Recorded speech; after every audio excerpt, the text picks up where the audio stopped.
บ้านเฮาหักเหลือหลาย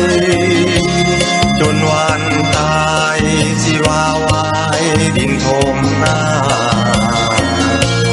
แผ่นดินทอง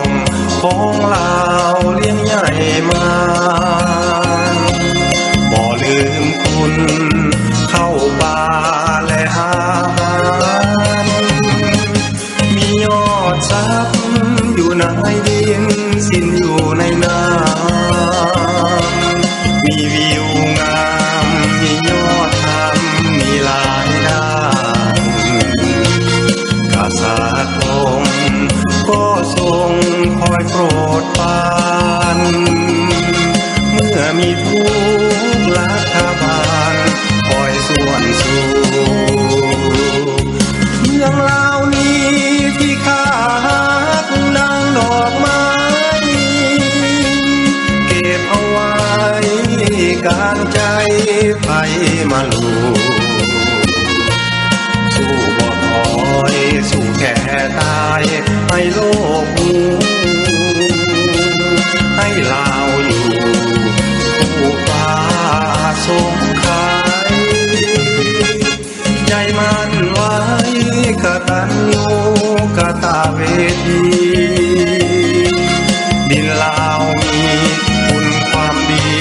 เหลือนับได้ให้อยู่กินให้ความสุขสบายสีบสลา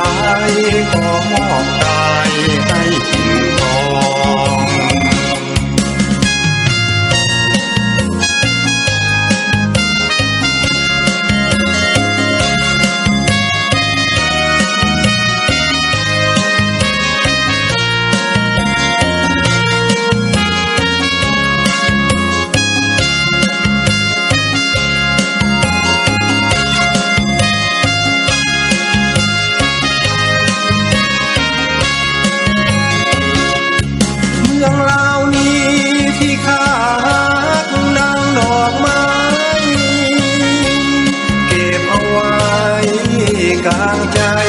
ไฟมาลูสู้บ่ถอยสู้แก่ตายให้โลกรู้ให้ลาวอยู่ผู้ฟ้าสงไขใจมันไว้กตัญญูกตเวทีดินลาวมีคุณความดีเหลือนับได้ให้อยู่กินให้ความสุขสบายสีบสลายขอมอบกายให้ถิ่นทองสีบสลายขอมอบกายให้ถิ่นทองสีบสลายขอมอบกายให้ถิ่น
แต่โบราณมารักษาดินแด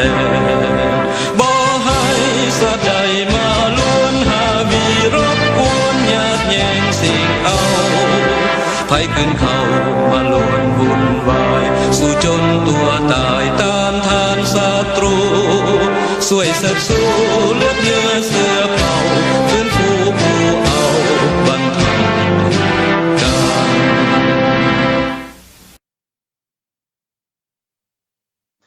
สบายดีท่านวิศนุคำพุย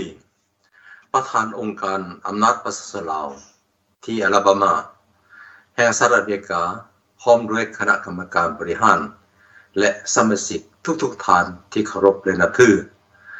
สบายดีท่านสิสุขสิเพียงพันธ์ผู้กำกับรายการด้านเทคนิคสบายดีท่านจันทจรแก้วสว่างผู้ร่วมรายการในมื้อนี้และก็ข้าพเจ้าขอถือท่านสบายดีท่านสมจิตสุวรรณคีรีซึ่งกำลังพักผ่อนและก็ท่านสุกันราชพลซึ่งกำลังพักผ่อนเช่นเดียวกันซึ่งเธอบ่ได้มาออกรายการนำพวกข้าพเจ้าในมื้อนี้สบายดีพ่อแม่พี่น้องประชาชนลาวที่อยู่ทุกคนทุกแห่งซึ่งกำลังรับชมและรับฟังรายการสนทนาประชาธิปไตยในมื้อขึ้น12ค่ำเดือนยีปีเถาะพ.ศ. 2566ซึ่งกบกำกับวันอังคารที่3มกราคม2023ถ่ายทอดสดจากเมืองโมเรียนประเทศแคนาดาเวลา 16 โมงของประเทศฝรั่งเศสข้าพเจ้าสิทธิกรพุทธสวัสดิ์ผู้ดำเนินรายการในมื้อนี้แต่ข้าพเจ้าขอถามความอวยใส่ให้พรได้พี่น้องสาวลาวและคำบดสุขคนซึ่งที่อยู่ทุกมุมโลกนี้ให้ได้รับแต่ความสุขกายสุขใจตลอดปี2023นี้ในมื้อนี้เขาก็จะมีพวกข้าพเจ้าจะได้มาเสนอต่อพ่อแม่พี่น้องประชาชนในปี2023นี้ซึ่งทางสาธารณรัฐประชาธิปไตยประชาชนลาวยังบ่มีความยุติธรรมยังบริหารประเทศชาติบ้านเมืองยังบ่ทันเข้าขั้นอยู่ในระดับของโลกใดซึ่งมีข้อความดังนี้ข้อที่1ข้าพเจ้าจะได้เสนอว่าเจ้าหน้าที่ทางศาลเจ้าหน้าที่ทางพิพากษาละเมิดกฎหมายอันนี้เป็นข้อที่1และข้อที่2เป็นยังรัฐบาลจึงบ่มีงบประมาณเข้าอยู่ในรัฐอันนี้เป็นข้อที่2ว่างบประมาณรัฐถูกยักยอกหลายกว่า141คือ300ล้านกีบอันนี้ข้าพเจ้าจะได้มาสนทนากับท่านนานาจันทจรก่อนจะเข้าไปรายการนะครับข้าพเจ้าขอเชิญท่านจันทจรได้ถามความสุขทุกสุขต่อพ่อแม่พี่น้องของเฮาในปี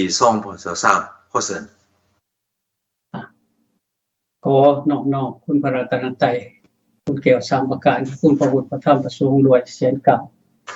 เคารพบูชาบรรพบุรุษลาวที่สร้างเสื้อสารลาวหลานสานกันมาทุกพระองค์พร้อมด้วยข้าราชบริพารในทหารกับและพ่อแม่พี่น้องประชาชนบรรดาชนชาติชนเผ่าทุกชนชาติชนเผ่าที่เคารพแต่นับถืออย่างสูงสวัสดีพ่อแม่พี่น้องผู้รับชมรับฟังทางบ้านสวัสดีสานที่จิตกรสานที่สุขเสียงฟังและพ่อแม่ทั้งหลายที่รับชมรับฟังที่นี่อันนี้ก็ยังอยู่ในขั้นฤดูกาลเทศกาลปีใหม่อยู่นะขอให้ปีใหม่เดือนใหม่ขอให้เอาจิตใหม่ตั้งจิตใหม่เอาสิ่งที่ดีๆเข้ามาในจิตในใจเป็นสิ่งใดที่เป็นประโยชน์แก่สาธารณประโยชน์ก็จงร่วมมือร่วมใจกันพวกเฮาเมื่อมาถึงระยะนี้ถึงระยะว่าประชิมมาไว้กับแม่เนาะท่านสิทธิกรแม่นขอถือโอกาสนี้ที่ยังเหลือข้ามอยู่ในโลกนี้ที่ใช้ชีวิตอยู่เพื่อแบ่งปันความรู้สึกนึกคิดซึ่งว่าถ้าสิเว้าความจริงนะครับแม่นความรู้สึกนึกคิดที่ว่าเฮายังมีเลือดข้าวเหนียวว่าจังซะข้าวเหนียวหอมเสียบซอยลาวคอยสามัคคีนี่แหละเฮาสิได้เฮ็ดแล้วเฮาสิสามัคคีกันได้เฮ็ดแล้วเฮาสิเป็นประเทศชาติบ้านเมืองได้เฮ็ดให้เฮาสิมี อีกของประเพณีอันดีงามที่บูรณาการผู้พันมรดกผู้หรือเฮาสร้างไว้ให้ซึ่งว่าโดยเฉพาะก็แม่นคือทานศิลปกรจากคนพวกภาษาบอกศาสตร์มารยาทบอกตระกูลสิ่งที่เป็นบุญคุณสูงสุดก็คือศาสตร์ลาวที่เฮ็ดให้เฮาสามารถเอาความลาวได้เข้าใจความลาวได้มีรักใส่ไวยากรณ์มีขีดข้อประเพณีอันดีงามมีความมนุษยสัมพันธ์อันดีต่อกันด้วยกันโดยเฉพาะแม่นพวกเฮาได้หาบแสงสว่างจากพุทธศาสนามาตั้งแต่สมัยการถอนโลกของพญาพมุนเนาะจังซั่นจึงว่าอยากให้พ่อแม่ได้ลึกถึงช่วยกันเนาะปีใหม่ขอให้มีแต่สิ่งที่ดีๆคิดหาแต่สิ่งดีๆบอกแต่สิ่งดีๆแล้วก็ปฏิบัติแต่สิ่งดีๆแล้วก็แน่นอนมันก็ต้องดีไปแม่นจังซั่นจึงว่า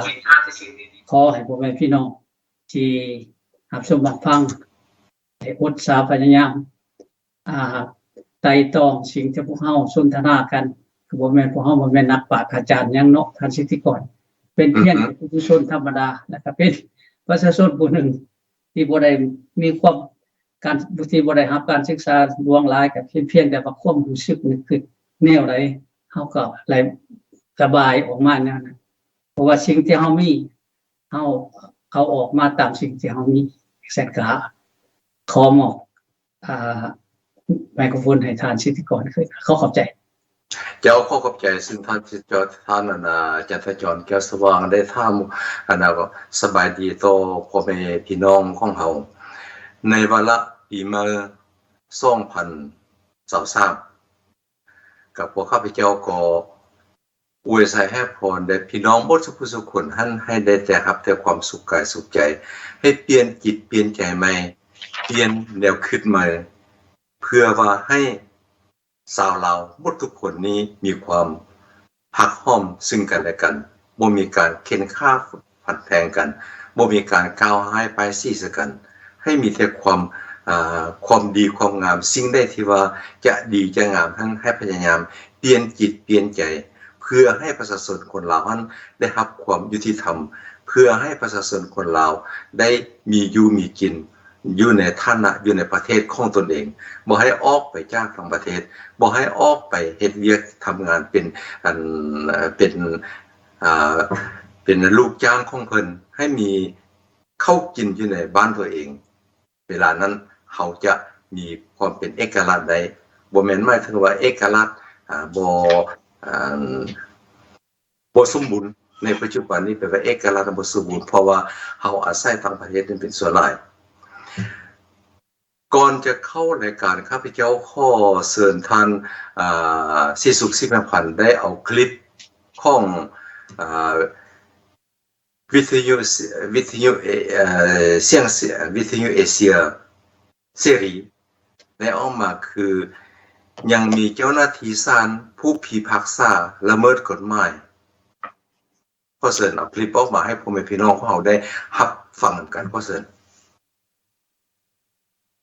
ประธานศาลประชาชนสูงสุดยอมรับว่าผู้พิพากษาและเจ้าหน้าที่ศาลจำนวนหนึ่งมีการละเมิดจรรยธรรมและประพฤติตัวบ่เป็นที่เคารพเชื่อถือของประชาชนซึ่งปัญหานี้ศาลประชาชนสูงสุดยังจะต้องแก้ไขต่อไปสุภตามีรายงานในกล่องประชุมสภาแห่งชาติลาวสมัยสามัญเทื่อที่4ของสภาแห่งชาติสุดที่9เมื่อวันที่26ธันวาคมที่ผ่านมานี้ยะนางเวียงทองศรีพันโดนประธานศาลประชาชนสูงสุดได้รายงานในตอนหนึ่งว่ายังมีการพบเห็นผู้พิพากษาและเจ้าหน้าที่ศาลจำนวนหนึ่งที่มีการละเมิดจรรยธรรมและประพฤติตัวบ่เป็นที่เคารพและน่าเชื่อถือของประชาชนเป็นปัญหาหนึ่งที่ยังคงค้างที่ศาลประชาชนสูงสุดยังจะต้องได้แก้ไขต่อไปดังยะนางเวียงทองกล่าวในตอนหนึ่งว่าผู้พิพากษาและพนักงานศาลจำนวนหนึ่งยังมีปรากฏการณ์ละเมิดจรรยาบรรณจรรยธรรมประพฤติกระทำบ่ถูกต้องบ่เป็นที่เคารพเชื่อถือมีการห้องทุกข์จมเบ้าของสังคมถือเบ้าบ่เอาใจใส่คนขัวกำแหน่งมติคำสั่งของพรรคกฎหมายของรัฐและพฤติกรรมของสังคม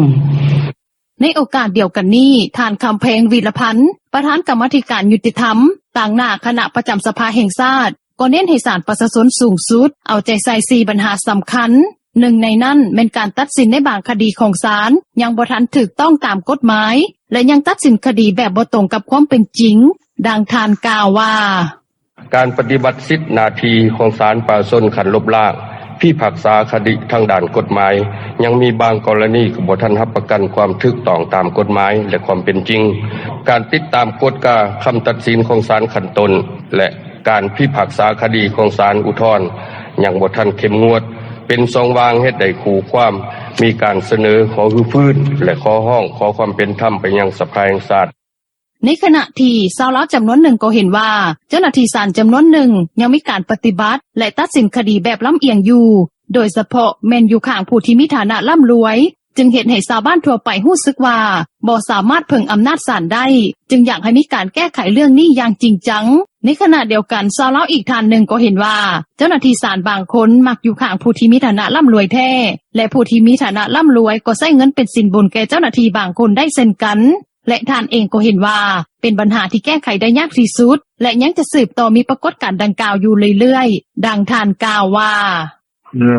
เรือซื้ออำนาจกันได้สมมือนี่เป็นตามความคิดเห็นยากสิใหญ่มันพักรับพักเดียวได้อยู่ลาวของมันผู้ใดขึ้นมาเป็นก็ยังคือเก่าหั่นแหละทางด้านผู้ที่มีความรู้เกี่ยวกับระบบศาลประชาชนท่านหนึ่งกล่าวว่าภายหลังที่ประธานศาลประชาชนสูงสุดได้รายงานปัญหาดังกล่าวแล้วนั้นท่านก็เชื่อว่าภาคส่วนที่เกี่ยวข้องจะมีการกวดสอบคืนและคันพบว่าเจ้าหน้าที่ศาลหรือผู้พิพากษาคนใดปฏิบัติหน้าที่บ่ถูกต้องก็จะถูกลงโทษตามระดับความรุนแรงของการกระทำมีตั้งแต่ถูกยกย้ายหน้าที่และถูกปลดออกจากตำแหน่งพร้อมทั้งไล่ออกจากการเป็นพนักงานรัฐและล่าสุดในกองประชุมสภาแห่งชาติลาวสมัยสามัญเทื่อที่4ของสภาแห่งชาติสุดที่9ในวันที่27ธันวาคมที่ผ่านมานี้ท่านพันโทเนนซีดาเบียลือมั่วสมาชิกสภาแห่งชาติเขตเลือกตั้งที่5แขวงโบแก้วก็ได้เสนอให้ศาลประชาชนสูงสุดและองค์การอัยการประชาชนสูงสุดกวดกะคืนเกี่ยวกับการแก้ไขคดีของผู้มีเงื่อนไขทางเศรษฐกิจและผู้บ่มีเงื่อนไขทางเศรษฐกิจเป็นต้นผู้ที่มีเงื่อนไขทางเศรษฐกิจดีก็มักได้รับการดำเนินคดีอย่างง่ายและไวส่วนผู้ที่บ่มีเงื่อนไขทางเศรษฐกิจก็มักได้รับการแก้ไขคดีแบบล่าช้าและมีความยุ่งยากซึ่งเกิดขึ้นย้อนมีเรื่องผลประโยชน์เข้ามาพัวพันนอกจากนี้แล้วสมาชิกสภาแห่งชาติท่านอื่นๆก็ได้ประกอบคำเห็นเกี่ยวกับการปรับปรุงและแก้ไขระบบศาลประชาชนเป็นต้นท่านพลตรีสายใจกรมสิทธิ์สมาชิกสภาแห่งชาติเขตเลือกตั้งที่15แขวงจำปาสักได้เสนอให้ภาคส่วนที่เกี่ยวข้องของศาลประชาชนสูงสุดกวดกาเบิ่งคืนเกี่ยวกับตัวเลขเงินสดที่ศาลตัดสินยึดทรัพย์ของผู้ถูกกล่าวหาไปแล้วซึ่งในระยะที่ผ่านมาเห็นว่าตัวเลขการยึดทรัพย์ยังบ่ตรงกับความเป็นจริงรวมถึงการกวดกาเกี่ยวกับบางตัวเลขของการแก้ไขคดีอาญาอยู่ศาลขั้นต้นเห็นว่ายังบ่ทันสอดคล้องตามความเป็นจริงเท่าที่ควร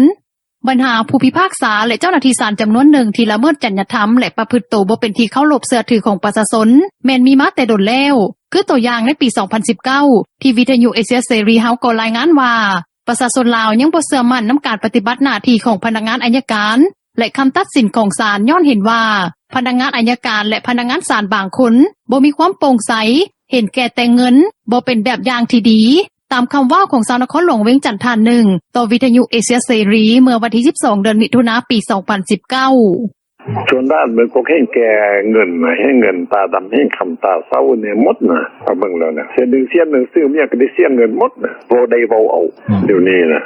ท่านสมไสศรีหาจักสมาชิกสภาแห่งชาติเขตเลือกตั้งที่15แขวงจำปาสักเสนอต่อกองประชุมเทื่อที่6ของสภาแห่งชาติสุดที่8ในเมื่อวันที่10เดือนมิถุนายนปี 2019ให้กระทรวงยุติธรรมเอาใจใส่น้ำการตัดสินของศาลขั้นแขวงย้อนว่ามีพนักงานศาลบางคนขาดจรรยธรรมในการปฏิบัติหน้าที่เรียกร้องผลประโยชน์จากคู่ความเพื่อให้ชนะคดี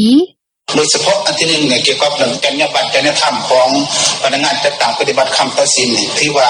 จำนวนหนึ่งบ่แม่นทั้งหมดก็ที่ว่ายังบ่ทันนักแน่นเรียกร้องผลประโยชน์จากคู่ความพร้อมกันนั้นท่านว่าเจ้าหน้าที่อัยการบางคนก็เรียกเอาเงินน้ำคู่ความโดยที่บ่รักษาจรรยธรรมของตนเฮ็ดให้บางคดีแก่ยาวกรณีคดีที่พัวพันกับผู้มีอำนาจในแขวงปัญหาผู้พิพากษาและเจ้าหน้าที่ศาลจำนวนหนึ่งที่ละเมิดจรรยธรรมและประพฤติตัวบ่เป็นที่เคารพเชื่อถือของประชาชนเป็นปัญหาซ้ำเฮือมาแต่โดนแล้วจนฮอดปัจจุบันก็ยังแก้ไขบ่ได้ซึ่งเมื่อวันที่26ธันวาคม2022ที่ผ่านมานี้ ยานางเวียงทองศรีพันโดนประธานศาลประชาชนสูงสุดก็ได้รายงานในกล่องประชุมสภาแห่งชาติลาวสมัยสามัญเทื่อที่4ของสภาแห่งชาติสุดที่9ว่าปัญหาดังกล่าวนี้ยังเป็นข้อคงค้างที่ศาลประชาชนสูงสุดยังจะต้องได้แก้ไขต่อไปสบายดีเจ้าข้อขอบใจท่านอาจารย์ซิสุก็ได้เอาคลิปของวิทยุเอเชียเสรีขึ้นมาให้พ่อแม่พี่น้องของเราได้รับฟังนำกันอยู่ในบทความซึ่งทีวีวิทยุเอเชียเสรีได้เอาขึ้นมากล่าวนี้มันก็เป็นความจริงอยู่แล้วซึ่งที่ว่ารัฐบาลประเทศชาติบ้านเมืองในเมื่อว่าบ่มีการปกครองแบบประชาธิปไตยแบบอิสระเสรีแปลว่าทุกคนนั้นคือเห็นแต่ผลประโยชน์ส่วนตัวของแต่ละคนอันนี้ดังที่มีผู้หนึ่งได้กล่าวว่าส่วนหลายเป็นพวกเห็นแก่เงินหน้าต่ำเห็นขำหน้าเศร้ายืนยังกันแล้วแต่ซึ่งที่ว่าไปพวดไปฮัลโหล5ประชาชนแล้วไปว่าเจ้าต้องจ่ายจ่ายเงินตัวนั้นถ้าค่อยจ่ายเงินตัวนี้ถ้าค่อยอันนี้ทานจราจรท่านคิดว่าเห็นจังได๋แม่นพวกรัฐบาลเพิ่นท่านผู้เป็นพ่อเป็นแม่เพิ่นเฮ็ดวิธีเฮ็ดกันแนวใดซึ่งที่ว่าให้ลูกเต้าหลานเล่นท่านได้รับความสุขกายสุขใจได้รับความสุขใดอันนี้ท่านลองคิดแล้วก็วิเคราะห์ให้พ่อแม่พี่น้องของเฮาได้ฟังนำกันขอเชิญขอขอบใจนำท่านสิทธิกรเนาะขอบใจนำท่านสิสุขว่าที่เอาคลิปของวิทยุเอเชียเสรีออกมาให้พวกเฮาได้ยินได้ฟังแต่ก็เฮาก็เว้าไปตามเนื้อผ้าเนาะพ่อแม่พี่น้องเฮาจะให้พ่อแม่พี่น้องทวนขึ้นเบิ่งว่าแม้แต่ว่าชื่อประเทศและคำควรของประเทศที่เพิ่นเข้ามาตั้งเป็นประเทศใหม่เป็นสาธารณรัฐประชาธิปไตยประชาชนลาวในหันมีคำควรว่าสันติภาพเอกราชประชาธิปไตยเป็นกลางเอกภาพวัฒนถาวรอันนี้อยากให้พ่อแม่พี่น้องทวนขึ้นแต่ละคำเว้ามันงามเพิ่นบ่ต่างหยังกับเพิ่นสร้างกฎหมายขึ้นมาเพิ่นสร้างสภาขึ้นมาเพิ่นว่ามีสภาแล้วแม่นประชาธิปไตยเขาว่ามีเลือกตั้งแม่นประชาธิปไตยเพิ่นบอกแต่ที่จริงมันบ่เป็นจังซั่นประชาธิปไตยก็เขาเว้าขึ้นอีกเพราะว่ามื้อนี้สนทนาเพื่อประชาธิปไตยเนาะอยากให้พ่อแม่พี่น้องได้ทวนขึ้นว่าประชาธิปไตยคือหยังประชาธิปไตยก็คือความเป็นธรรมความเป็นธรรมก็คือหยังคือบ่พื้นธรรมชาติเพราะว่ามนุษย์เรียกว่าคนเกิดมานะแม่นต้องการสิ่งเดียวกัน1เกียรติศักดิ์ศรี2ความอยู่ดีกินดี3มีสิทธิอิสรภาพ4มีความมีสามารถเป็นเจ้าของอันใดก็อย่างเจ้าของชีวิตเจ้าของเครื่องของเจ้าของวัตถุหยังต่างๆแต่สิทธิเสรีภาพที่มันบ่มีคันบ่มีน่ะมันเป็นแนวใดก็คือดังที่ผมให้พ่อมีในพี่น้องแล้วหาผู้นี่แหละพวกท่านคู่ทวนขึ้นเบิ่งว่าสมัยพระราชอาณาจักรลาวผู้เฮาก็เป็นประเทศที่ด้อยพัฒนาระยะนั้นก็เป็นระยะทั่วโลกครับว่าท่านมีการพัฒนาหลวงหลายการพัฒนากับท่านเปิดได้โดยเฉพาะเทคโนโลยีกับท่านมีหลายบ่คือสมัยเดี๋ยวนี้ให้มันอยู่แบบธรรมชาติคือสมัยนี้บ่คือสมัยนี้จังซั่นจังว่าในศตวรรษที่21จังซั่นจังว่าเป็นหยังพวกเฮาจึงอยู่ถึงว่าสิมีศึกสงครามอยู่ที่ว่าเคยมีการอยู่ด้วยความย่านชันอยู่เพราะมันมีการต่อต้านมีการต่อสู้ระหว่างประเทศคอมมิวนิสต์กับประเทศเสรีระหว่าง2ลัทธิว่าจังซ่ระหว่าง2ลัทธิคอมมิวนิสต์กับลัทธิเสรีลัทธิสังคมนิยมคอมมิวนิสต์และลัทธิเสรีนิยมเพิ่นว่าลัทธิเสรีนิยมว่าจังซ่มี2ลัทธิแต่ฟ้องกระแสฟ้องของความต่อสู้มันก็ต้องมาฮอดประเทศเฮาแสดงว่าดังนั้น พรรคแนวราษฎรศาสตร์จึงได้ช่วยโอกาสอ้างเองว่าประเทศลาวเฮาบ่ได้เอกราชอย่างสมบูรณ์ก็เป็นความจริงอยู่ได้เพราะว่าก่อนสิได้เอกราชสมบูรณ์เจ้าก็ต้องเป็นตัวของเจ้าเองแม่นแต่ว่าจะสิเป็นตัวของเจ้าเองได้จะสิเป็นแนวใด1การศึกษาเฮาบ่มีแม่นแต่ว่า2วิชาการต่างๆของเฮาก็บ่มีจังซั่นฝรั่งเศสเพิ่นก็ได้ชุบอยู่ได้ซอยเรือและโดยเฉพาะโลกเสรีประชาธิปไตยนี่เพิ่นให้ความอุ่นสู้เพื่ออยากพัฒนาโดยเฉพาะแม่นอยากพัฒนาทางด้านจิตใจคนพัฒนาทางด้านวิชาความสามารถของคนแต่พัฒนาทางด้านเทคโนโลยีมันก็พัฒนาอยู่ประเทศเพิ่นแต่อยากพัฒนาทางด้านการศึกษาโดยเฉพาะจังซั่นจึงว่าเพิ่นก็หาเรื่องใช่ว่าบ่แม่นเอกราชเป็นเรื่องสมบูรณ์มันก็เป็นของธรรมดาเจ้าแต่งงานใหม่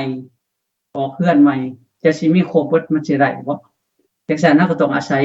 ผู้ที่มีประสบการณ์คือพ่อตาแม่ย่าคือพ่อปู่แม่ย่าว่าซั่นซะครอบครัวที่แต่งงานใหม่แล้วออกเฮือนเฮาก็เช่นเดียวกันพ่อแม่พี่น้องระบบการบริหารประเทศชาติบ้านเมือง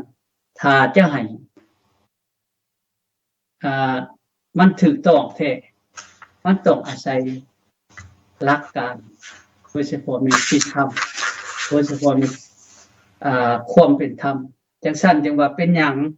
ที่เกิดมีเรื่องจังซี่ขึ้นอยู่ใช้ความเป็นลาวที่มีความทะนงโตว่าเขาเป็นลาวที่มีเกียรติได้ศักดิ์ศรีเฮามีอยู่ไสทั้งที่เฮาเองเฮายังบ่ฮักบ่แพงกันตัวเองก็ต้องการแต่ผู้อื่นนี่บ่ต้องการว่าประชาชนธรรมดาตาดำๆที่บ่มีความที่บ่สิมีศีลมีสายที่บ่มีความสามารถบ่มีความรู้ความรับเฮ็ดได้เขาเจ้าจังสิได้หาความเป็นธรรมย้อนเหตุผลนั้นน่ะพ่อแม่พี่น้องอย่าลืมว่าสาธารณรัฐประชาธิปไตยประชาชนลาวปัจจุบันเขมรยังถือว่าศาสนาพุทธเป็นศาสนาประจำชาติอยู่สมัยราชอาณาจักรลาวก็เช่นเดียวกันเฮาก็ถือว่าศาสนาพุทธเป็นศาสนาประจำชาติและผสมกับศาสนาอื่นศาสนาคริสต์ศาสนาฮินดูศาสนาต่างๆประชาชาติเยโฮวาห์ยังสุนั้นมีเบิดเพิ่นให้นับถือเบิดศาสนาศาสนาคือหยังศาสนาก็คือคำสั่งสอนของศาสดาของเตระศาสดาเพราะว่าพวกท่านก็สิเห็นได้ว่าทุกศาสตร์เกือบวัดทุกศาสตร์ข้าพเจ้าตามเรียนรู้ตามบางทีก็สิผิดตามศึกษาค้นคว้าเบิ่งทุกศาสตร์มีศาสนาทั้งหมดเป็นหยังจังเป็นจังซั่นศาสตร์ที่ก่อนศาสตร์ที่ก่อนศึกษาเป็นกฎระเบียบเพื่อให้อยู่ร่วมกันด้วยสันติจับอันนี้แหละเป็นตัวสำคัญจังซั่นจึงว่าเฮาเป็นศาสนาพุทธศาสนาพุทธมันหยังก็คือผู้คำว่าพุทธะกันมันหยังคือผู้ฮู้คือเส้นตัวอย่างคือเส้นตัวอย่างผู้ตื่นผู้เบิกบานผู้ได้ผู้ตนเองผู้จักตนผู้จักชุมชนผู้จักสถานที่ผู้จักการผู้จักงานผู้จักการประสานงานผู้จักดีตนผู้อื่นผู้จักตัวนี้มันเป็นตัวสำคัญผู้จักตนตัวเองแล้วก็ดีตนต้นไม้พวกมันได้ถ้าผู้จักว่านี่เจ้าอาสาเข้ามาสิเป็นปราบเขาอาสาเข้ามาสิว่าพวกกันราชอาณาจักรลาวนี่โซลาดบางหลวงดินพักดินพวกดินกินฟุ่มเฟือยสังคมป่วยใหญ่พวกท่านว่าสิปราบตัวนั้นพวกท่านว่าสิแปรตัดแปลงตัวนั้นแต่เขามาเป็นหยังพวกท่านจังเฮ็ดขึ้นพวกท่านจังเฮ็ดจังซี่เพราะหยังเพราะพวกท่านบ่ได้ระลึกถึงว่าสิ่งที่เว้าไปแม่นพวกท่านบ่ได้มีเจตนาว่าจะเฮ็ดแต่ว่าอยู่ในข้ออยู่ในศีลข้อที่3อยู่ในศีล5ข้อที่4ในระบบของการเข้ามาของเพิ่นแม่นมีนโยบายเห็นบ่นโยบายของเพิ่นมันได้ต้องมีแต่เฮ็ดแนวดีเบิดแต่ว่าเฮ็ดแนวบ่กันข้ามมีนโยบายเพิ่นปฏิบัติศีล5ข้อที่ข้อที่1เพราะว่าต้องเอาคนท่านไปสัมมนาไปดัดสร้างไปทนทุกข์ทรมานให้ชีวิตนี้หมดม้อยไปให้เฮาคิดง่ายๆจังซี่ซะพวกท่านสึก ท่านสิทธิกรเฮาเบิ่งนางเวียงทองสมัยก่อนเพิ่นเป็นหยังกวดกาทั่วไปมันบางจะเป็นกวดกาการเงินบ่เลยแม่นหยังเฮาก็บ่จื้อได้และนามสกุลเพิ่นก็แม่นามสกุลศรีพันดอนเนาะอันนี้แม่นการดินพักดินพวกนี่แม่นกันแนวใดเฮาเบิ่งนามสกุลพี่ศรีพันดอนมีจักคนสอนใส่ศรีพันดอนต่อมาครับไตศรีพันดอนเวียงสวัสดิ์ศรีพันดอนเสริมไส้กรมชิตก็แม่นลูกเคยเนาะสมณะอาจสะพังทองเวียงทองศรีพันดอนคำแพงไส้สมแพงเป็นเคยบ่ได้เป็นหยังมาลัยทองกรมชิตซุมนี้นี่แม่นครอบครัวของศรีพันดอนอันนี้แม่นพรรคพวกบ่หรือว่าอันดินพรรคดินพวกนี่สืบเชื้อสายบ่เพิ่นว่าเจ้าชีวิตอันตะกี้เนี่ยบรรพบุรุษลาวที่ทอนโฮมแผ่นดินหลานสากมาเพิ่นว่าเป็นผู้สืบเชื้อสายเป็นศักดินาขาทะใช่ป่ะสมัยเฮาอยู่ก่อน1915เป็นต้นไปลงขึ้นหลังเพิ่นบ่ได้เฮ็ดหยังให้เฮาเพิ่นมอบอันชิดอำนาจให้แก่ประชาชนทั้งหมดเพิ่นเป็นแต่เซมโบลหรือว่าเป็นเครื่องหมายว่าเฮาเคยมีพระมหากษัตริย์ประวัติศาสตร์เฮาเรียนมาเรียนเพื่อหยังเรียนเพื่อฮู้และเรียนเพื่อดัดแปลงเรียนเพื่อปรับปรุงเพื่อบ่ให้ประวัติศาสตร์ที่มันสิ่งไหนที่มันเป็นคนลบบ่ให้มันซ้ำห้อยแม่นแต่ว่าทางสิทธิกรแต่ว่าสิ่งที่ดีเฮาควรส่งเสริมส่งเสริมอยู่ได้นำเช่นฮีตความประเพณีความรักความแพงความแบ่งสรรปันส่วนความเป็นธรรมเฮาก็ต้องส่งเสริมพวกท่านก็มาปฏิบัติว่าสิเฮ็ดให้มันดีปัจจุบันเป็นจังได๋ดีก่อนบ่กินขี้ปากตัวเองคือตัวอย่างก็ทั้งได้รับการช่วยเหลือจากประเทศที่เป็นเสรีประชาธิปไตยก็มาด่าประเทศที่ประชาธิปไตยเป็นประเทศจักรพรรดิเห็นบ่จักรพรรดิอเมริกาอันนี้นำอยู่จักรพรรดิอเมริกามาทิ่มระเบิดใส่บ้านคอยหลายเฮ็ดตักเท่าใดต้นเป็นหยังจึงมาทิ่มระเบิดใส่พูดเลยบ่ลูกหลานต้องเข้าใจนั่นน่ะเฮาต้องเข้าใจประวัติศาสตร์เฮาต้องบ่แม่นสิผู้เบาเอาง่ายพ่อแม่พี่น้องอันนี้แหละเป็นหยังมันจึงเป็นจังซี่เป็นหยังมันจึงมีการทุจริตอยู่ในเป็นหยังมันจึงบ่มีการทุจริตอยู่ในจะได้ย้อนข้าพเจ้าจักรท่ามบรรดาท่านเสนาจักรบรรดาท่านท่านอาจารย์จรว่าในปัจจุบันนี้ประชาชนได้รับความทุกข์ยากลำบากได้รับความบ่ยุติธรรมเห็นแต่เงินหน้าดำเห็นคำตาเศร้าน่ะแม่นย้อนว่าทางฝ่ายไก่ซ่อนผู้บริหารฝ่ายคำไต่สิพันดอนพร้อมด้วยคณะคือเป็นต้นว่าสุพรรณวงศ์อีกผู้หนึ่งซึ่งที่ว่าได้เอาเวียดนามเข้ามามาเค้นฆ่าประชาชนแล้วเพิ่นนั้นเว้าให้ประชาชนนั้นว่าเฮาหันจะไปปลดปล่อยพวกเจ้าซึ่งที่ว่าพวกเจ้านั้นเป็นลูกเล่นตีนมือของจักรพรรดิอเมริกาแต่ว่าในฮอดปัจจุบันนี้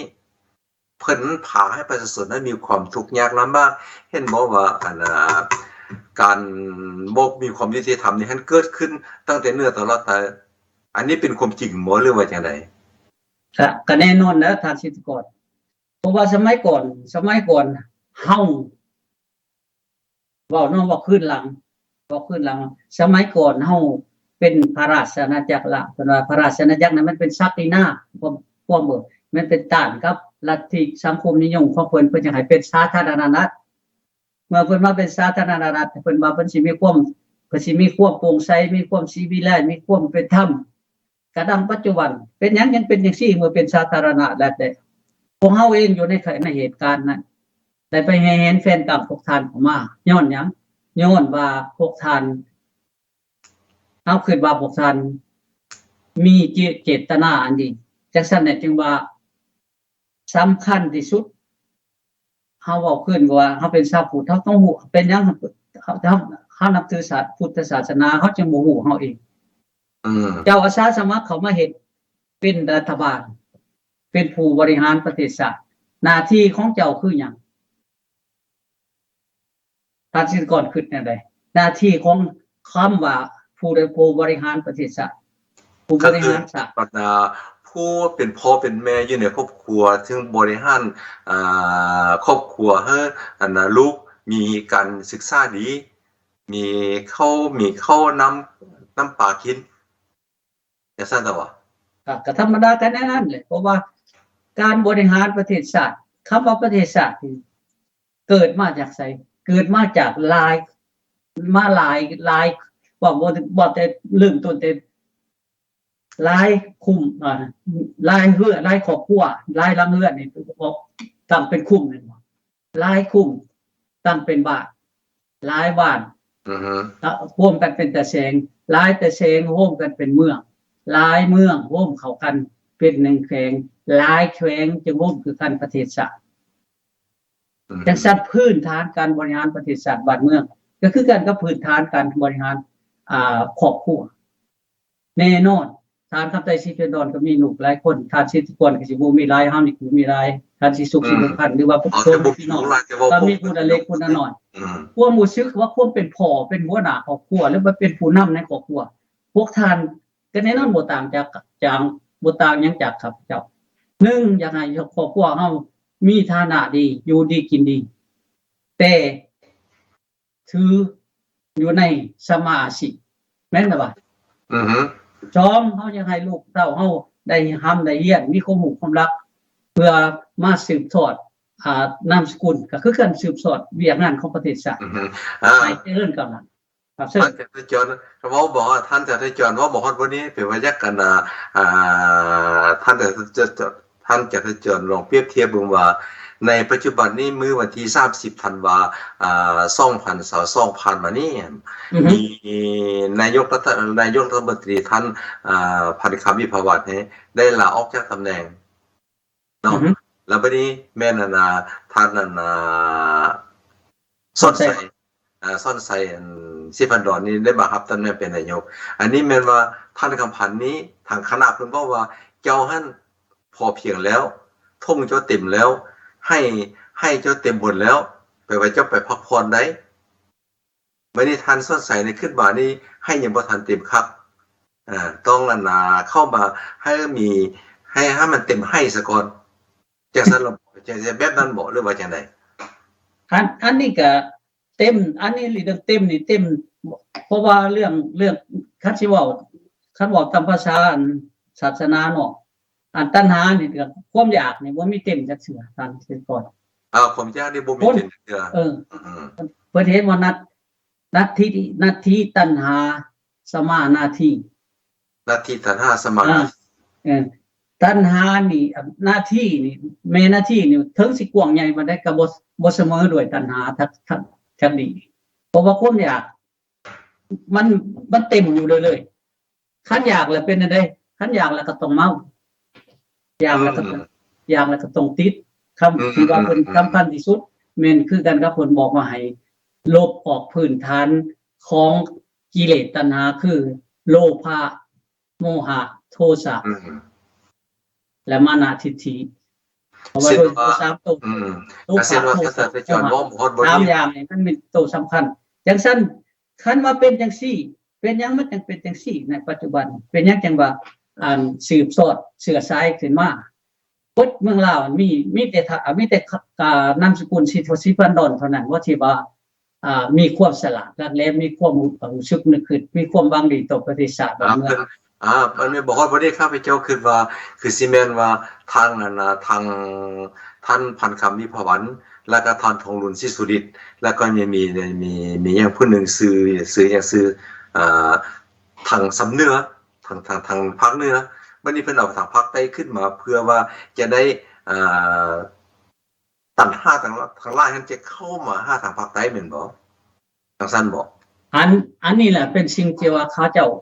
บ่แม่นเจตนาของพรรคประชาชนปฏิบัติลาวบ่แม่นเจตนาดีต่อเชื้อชาติลาวพ่อแม่พี่น้องเฮาบ่ได้กล่าวหาเฮาบอกตามความรู้สึกนึกคิดและตามความจริงที่เป็นมาพวกท่านสิฮู้ที่ว่าผู้นำแต่ละคนอยู่ในนี้ท่านพวกต่างๆซุมนี้ล้วนแล้วแต่แม่นจักสิเว้าแนวใดเนาะล้วนแล้วแต่แม่นที่ว่าสืบเชื้อสายมาทางนั้นเจตนาของพระเจ้าเสื้อเอาตัวอย่างกระทานใส่สมพรเป็นไผทานต้องรุ่นนี่ยังว่าเฮาก็สิสุริตนี่ยังว่านั่นครับได้สิเป็นรอดมาไปต่อไปก็เป็นผู้อื่นซุ่มนั้นเด้ ไสยศพวกอีหยังต่างๆต่างๆมันแม่นได้บ่แม่นสืบเชื้อสายบ่นามสกุลอื่นบ่มีบ่อาจสิเป็นนั่นสามารถได้เฮ็ดเวียกงานการบ้านเมืองได้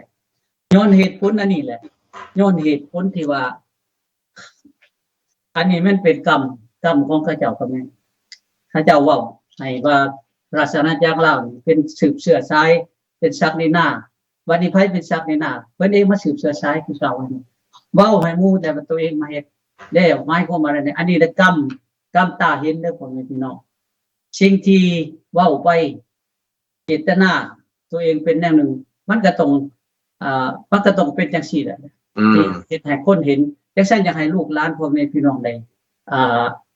พูดนำกันว่าเป็นหยังจังมีการทุจริตอยู่ในสปป.ลาวเป็นหยังจะมีการทุจริตทั้งที่ว่าอยู่ในศาลเพราะว่าจะบ่มีประชาธิปไตยอันแท้จริงจังซั่นมื้อนี้เฮาสนทนาเรื่องประชาธิปไตยคือหยังคือความเป็นธรรมข้าพเจ้าว่าคือมีอำนาจ3อย่างซึ่งว่ารัฐประชาธิปไตยที่แท้จริงก็แม่นกายเอามาจากศีลและธรรมทั้งนั้นกฎหมายแต่ละข้อแม่นกายเอามาจากศีลและธรรมทั้งนั้นเพราะว่าทั้งศาสนาทั้งสังคมเพิ่นสอนให้เจ้าว่าให้ฮู้แต่เจ้าสิเฮ็ดหรือบ่เฮ็ดนั่นเป็นเรื่องของเจ้าแม่นบ่ว่าท่านมาฮู้แล้วว่ามันมีประโยชน์แก่ผลประโยชน์ส่วนรวมคือข้าพเจ้าได้เว้ามานั่นประเทศใดเนี่ยบ่มีศาสนามีเบิดศาสนามันยังคือทางชีพก่อนได้ต่อมามันถูกต้องที่สุดว่าเป็นศูนย์รวมความใจให้คนมีความเข้าใจว่าชีวิตการเป็นอยู่ของแต่ละคนชีวิตการอยู่ร่วมกันเฮาควรเป็นจังได๋มีความรู้สึกนึกคิดนำกันมีความให้อภัยซึ่งกันมีการแบ่งปันมีการตักเตือนกันเฮาก็อยู่นำกันโดยความสามัคคีนะครับว่าโดยเฉพาะแม่นพวกเฮาศาสนาพุทธแม่นคือเฮาเว้านะพุทธะแม่นหยังก็คือผู้ฮู้ในฮู้ตัวเองฮู้ว่าตัวเองเป็นไผกำลังเฮ็ดหยังเพราะว่าคนเฮาเกิดมานี่มีหน้าที่แต่ละคนบ่คือกันจักคนเฮาเกิดมาอายุสำนึกเฮาก็เป็นลูกเกิดมาสำนึกเฮาเป็นหลานต่อมาเฮาก็เป็นบ่าวเป็นสาวต่อมาเฮาก็เป็นพ่อเป็นแม่ต่อมาเฮาก็เป็นปู่เป็นย่าเป็นตาผู้เฒ่าตานายต่อมาเฮาก็มีหยังบ่สุดท้ายมีไผเอาหยังไปนำท่านปัจจุบันนี้ใส่ยสงอันยังพนำนี่ท่านสิไกรสอนพรหมวิหารท่านนุหักหรือว่าผู้อื่นๆที่ว่าอยู่ในนั้นมีไว้สิเอาหยังไปนำจังซั่นล่ะจังว่าให้ฮู้ความจริงว่าอันใดเป็นสมควรอันใดสมควรจังซั่นถ้าว่าถึงสิออกกฎหมายมาหลายร้อยกฎหมายหากบ่มีจิตใจบ่มีความรู้สึกนึกคิดรับผิดชอบรับอาจจะชอบว่าอันถ้าจะจดว่าถึงเป็นว่าจะออกกับกฎหมายมาหลายเท่าใดแต่หากว่ามีนะประชาชนผู้หนึ่งได้บอกว่าคือว่าตอนนั้นไม่ว่าบอกคือที่ถึงนั่นนึงว่าเห็นเงินหน้าดำเห็นขับหน้าเศร้าเนาะแต่ว่ากฎหมายเพิ่นเฮ็ดออกมาหั่นแม่นเฮ็ดออกมาเพื่ออันใดแต่ว่ากฎหมายมันบ่แม่นกฎหมายแค่เฮ็ดกฎหมายมาซื่อๆแต่หากว่าเพิ่นบ่ปฏิบัติตามมันกฎหมายที่สร้างไว้ตามกฎหมายที่เฮ็ดออกมาแม่นแต่ว่าก็แม่นเลยคือเกิดเขาเป็นชาวพุทธนี่แหละเฮาไปวัดเฮารับถือศีล5เฮาหรือว่าเฮาได้ศีลแต่ว่าที่จริงคำว่าศีลนั่นแหละหยังคำว่าได้ศีลแม่นหยังศีลเป็นภาคปฏิบัติมันข้อห้ามที่พระพุทธเจ้าเพิ่นสอนบอกว่าสั่งคำสั่งของพระพุทธเจ้าคำสั่งแบบบ่ให้เฮ็ดอันนี้มันรบกวนผู้อื่นมันบ่ดีว่าซั่นสิ่งที่เพิ่นห้ามเป็นสิ่งที่บ่ดีคันว่าเป็นชาวพุทธเฮาก็ต้องปฏิบัติตามนั่นแต่ว่าถ้าสิไปรับศีลหรือบ่รับก็แม่นจะบ่เฮ็ดจะเข้าใจแล้วตัวนี้ว่ามันบ่ถูกต้องเฮาบ่เฮ็ดเจ้าวันนี้คือว่าแก่ท่านอาจารย์จรคือยานางเวียงทองสิพันดอนนี้เพิ่นได้บอกว่าอยู่ในกองประชุมสมัยที่4เนาะอยู่ในสภาแห่งชาติสุดที่เก่าเพิ่นว่าจะพยายามแก้ไขจะพยายามสุดความสามารถสร้างสุดที่จะเป็นความคุณสามารถจะพยายามแก้ไขแต่ว่าอันนี้นี่ข้าพเจ้าคิดว่าเพิ่นได้เว้ามาแต่เฮิงแล้วแต่ว่าบ่ฮอดมือนี้นี่นะฮอดมือนี้นี่ ก็ยังแก้ไขบ่ทันได้แล้วเพิ่นสิแก้ไขไปอีกคืมได้นั่น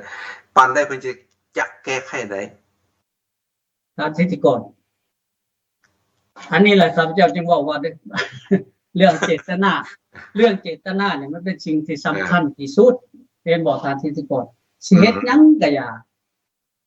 คันว่ามีความหักก็อยู่ในอันเฮาคันให้บอกผู้ค้าครับฟังเทศน์หลายโพดก็บ่ยักอยู่ในศาสนาอยู่ในคำสอนของพระพุทธเจ้าบอกว่าคันหากว่ามีพรหมวิหาร4คือมีเมตตาความหักนะหมอกรุณาอยากสงสารผู้อื่นมุทิตาและอุเบกขา4อย่างนี้มันเป็นพรหมวิหาร4หมายความว่าคุณธรรมของความเป็นพรหมอะไรซะเป็นผู้ที่เจริญแต่ยังนอกจากนั้นก็ยังมีเทวตาธรรมนี่ก็ฮีริหมายความว่าละอายเป็นผู้คนละอายแน่แล้วเนี่ยนอกจากนั้นก็โอตตปปะเป็นคนเก่งกลัวแน่ใช่บ่จังซั่นจังว่าถ้าขาดศีลห้าที่เจริญอยู่ได้ก็ต้องมีพรหมวิหารและต้องมีฮีริโอตตปปะนี่พวกนี้มีบ่พวกนี้เข้าใจอยู่บ่เข้าวัดสร้างวัดสร้างว่าเฮ็ดทุกสิ่งทุกอย่างสร้างวัตถุขึ้นแต่จิตใจมันเจริญคือวัตถุบ่ตัวนี้ตัวสำคัญบัดนี้เฮ็ดหยังก็อย่าถ้าว่าบ่มีจิตใจบริสุทธิ์สะอาด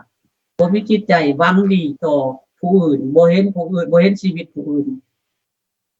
แน่นอนพ่อแม่พี่น้องแต่มันสิเกิดขึ้นอยู่ได้นี่วิธีสิแก้ปัญหานี่มันบ่ได้ยากเพราะว่านักวินทองตะกี้เพิ่นกวดการเงินแม่นแต่ว่าทั่วประเทศเห็นว่าผู้ใดฉลาดบอกแล้วผู้ใดมีหยังเจ้าก็มีกรรมบัญชีได้แม่นแต่ว่าเกิดมาเป็นศาลสูงสุดเป็นหัวหน้าศาลสูงสุดของประเทศท่านจะได้จอนว่าบ่ฮอดบ่ดีให้เราเป็นเพิ่นท่านนั่นเรื่องพรหมวิหารเนาะเมื่อกี้เนาะพรหมวิหารนี่แปลว่าพรหมวิหารนี่เป็นนามสกุลของใส่ส้มพรพรหมวิหารบ่ไก่ซ่อนพรหมวิหารแม่นตัวบัดนี้ไก่ซ่อนพรหมวิหารแปลว่าเพิ่นใส่พรหมวิหารตามธรรมดาแล้วเพิ่นก็ต้องมีเมตตากรุณามุทิตาอุเบกขาแต่ว่าเพิ่นปีนบัดเนี่ยเพิ่นปีนว่าค่อยบ่ค่อยใส่อยู่แบบนี้น่ะแต่ว่าค่อยปีนเพื่อว่าให้ค่อยนี้มีอำนาจวาสนาคุ้มครองประเทศนี้ให้สำหรับค่อยเองผู้เดียวแล้วก็จังว่าคือท่านคือยานางเวียงทอง4,000 ดอนนี่ออกมาว่ามาว่านี้แต่ว่าความจริงแล้วคือท่านจะจอดนะบอกไว้ว่าเพิ่นจะเว้าออกมาเพิ่นเว้าออกมาหั่นโดยที่ว่าบ่มีความจริงใจเพราะว่ายังเพราะว่าเพิ่นขี้ย้านซึ่งก็ว่าบอกผมเป็นขี้ย้านเพราะว่าเว้าเพื่อปกปิดความผิดพลาดของตัวเองปกปิดความบกพร่องของตัวเองที่ผ่านมาแล้วก็ปกปิดความจริงเพราะว่าจะเป็นทหารวนจะเป็นแต่ก่อนแต่สิมาเป็นอันนี้จะเป็นฮอดเป็นอันผู้กวดกล้าทรัพย์ผู้กวดกล้าการเงินทั่วประเทศมาดิเดินขึ้นมาเป็นหัวหน้าศาลสูงสุดจักก็ฮู้เลยที่ว่าจะเป็นหัวหน้าศาลสูงสุดจะฮู้ว่าหน้าที่ของเจ้าแม่นศาลมันหยังศาลคือผู้รักษาความเป็นธรรมประชาธิปไตยที่แท้จริงแม่นมีอำนาจนิติบัญญัติอำนาจบริหารและอำนาจตุลาการ3อำนาจ3 2นี้แม่นเป็นอิสระของไผของมันแม่นบ่ขึ้นกับพรรคใดพรรคหนึ่งพรรคการเมืองใดกันพรรคการเมืองโดยเฉพาะอำนาจตุลาการอำนาจนิติบัญญัตินี่เป็นของหมดทุกคนอำนาจบริหารเป็นของพรรคสำหรับอยู่ในประเทศที่มีที่เพิ่นเป็นประชาธิปไตยเลยพรรคมีพรรคใดที่เลือกประชาชนเลือกเอาหลายก็แปลว่าพรรคนั้นประกอบขึ้นเป็นคณะบริหารคืออื่นว่ารัฐบาลแต่ว่าทุกมื้อนี้หั่นเพิ่น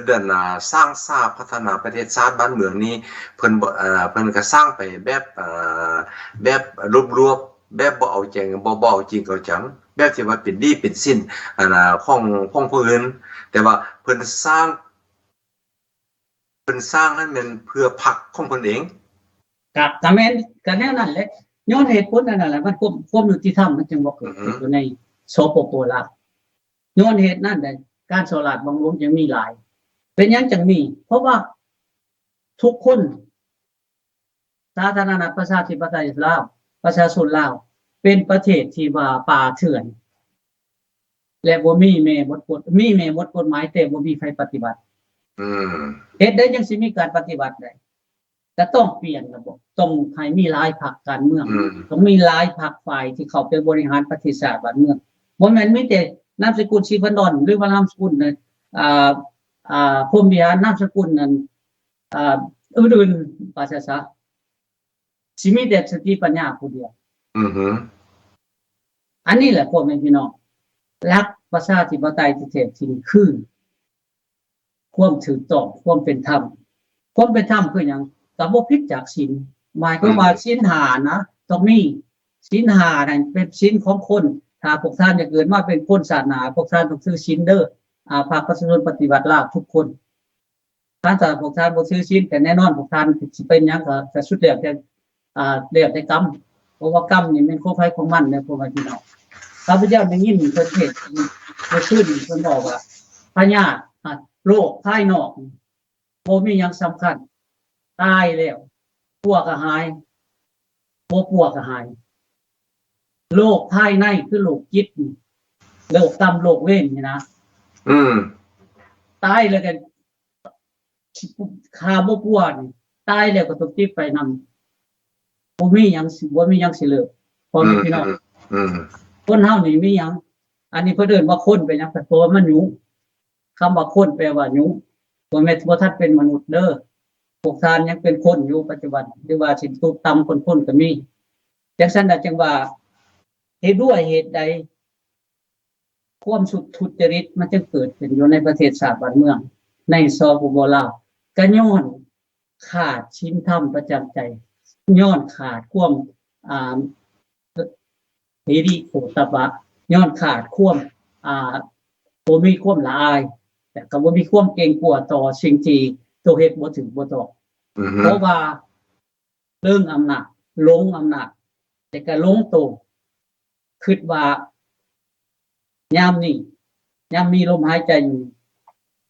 สิกอบโกยเอาเท่าที่จะมีแต่ผู้อื่นเด้อันนี้แหละพ่อแม่พี่น้องผู้ที่ทุกข์ยากที่สุดก็คือผู้จักพอผู้ที่หังมีที่สุดคือผู้จักพอถ้ามีถึงมีคนเราต้องการอย่างต้องการปัจจัย4มันจะว่าเครื่องนุ่งห่มอาหารการกินที่อยู่อาศัยยุกยาแก้ไข4อย่างเท่านี้พ่อแม่พี่น้องให้มีเพียงพอตัวนี้เพิ่นว่าพระพุทธคันเว้าหลายคนก็บอกว่าเพิ่นห้ามศีล5บ่ให้ขาดสัตว์เฮ็ดได้สิได้กินแม่นบ่บ่แม่นมีแต่สัตว์ขาความถูกต้องขาสัจจะขาชีวิตทุกชีวิตมันก็ต้องหักคือกันพวกท่านสิเห็นติว่าพวกท่านเฮ็ดพวกเฮาเขาพวกเมืองนอกเข้าไปก็มีแต่เบิ่งแต่หัวสุดตีนว่าเบิ่งแต่หัวสุดตีนบ่เจ้าให้เป็นอันน่ะเป็นโรงแรมกินมือของจักรพรรดิอเมริกาว่าแต่เฮานี่สิคิดคือเพิ่นแต่จริงๆน่ะผู้หลายคนเมื่อนี่มันเจตนาดีอยากมาเบิ่งบางทีมาเบิ่งมาชมว่าเพิ่นพัฒนาไปฮอดไสพอสิเอาข่าวไปบอกให้พี่ให้น้องแต่ก็คนเฮาสิอยู่นำร่วมกันมีความ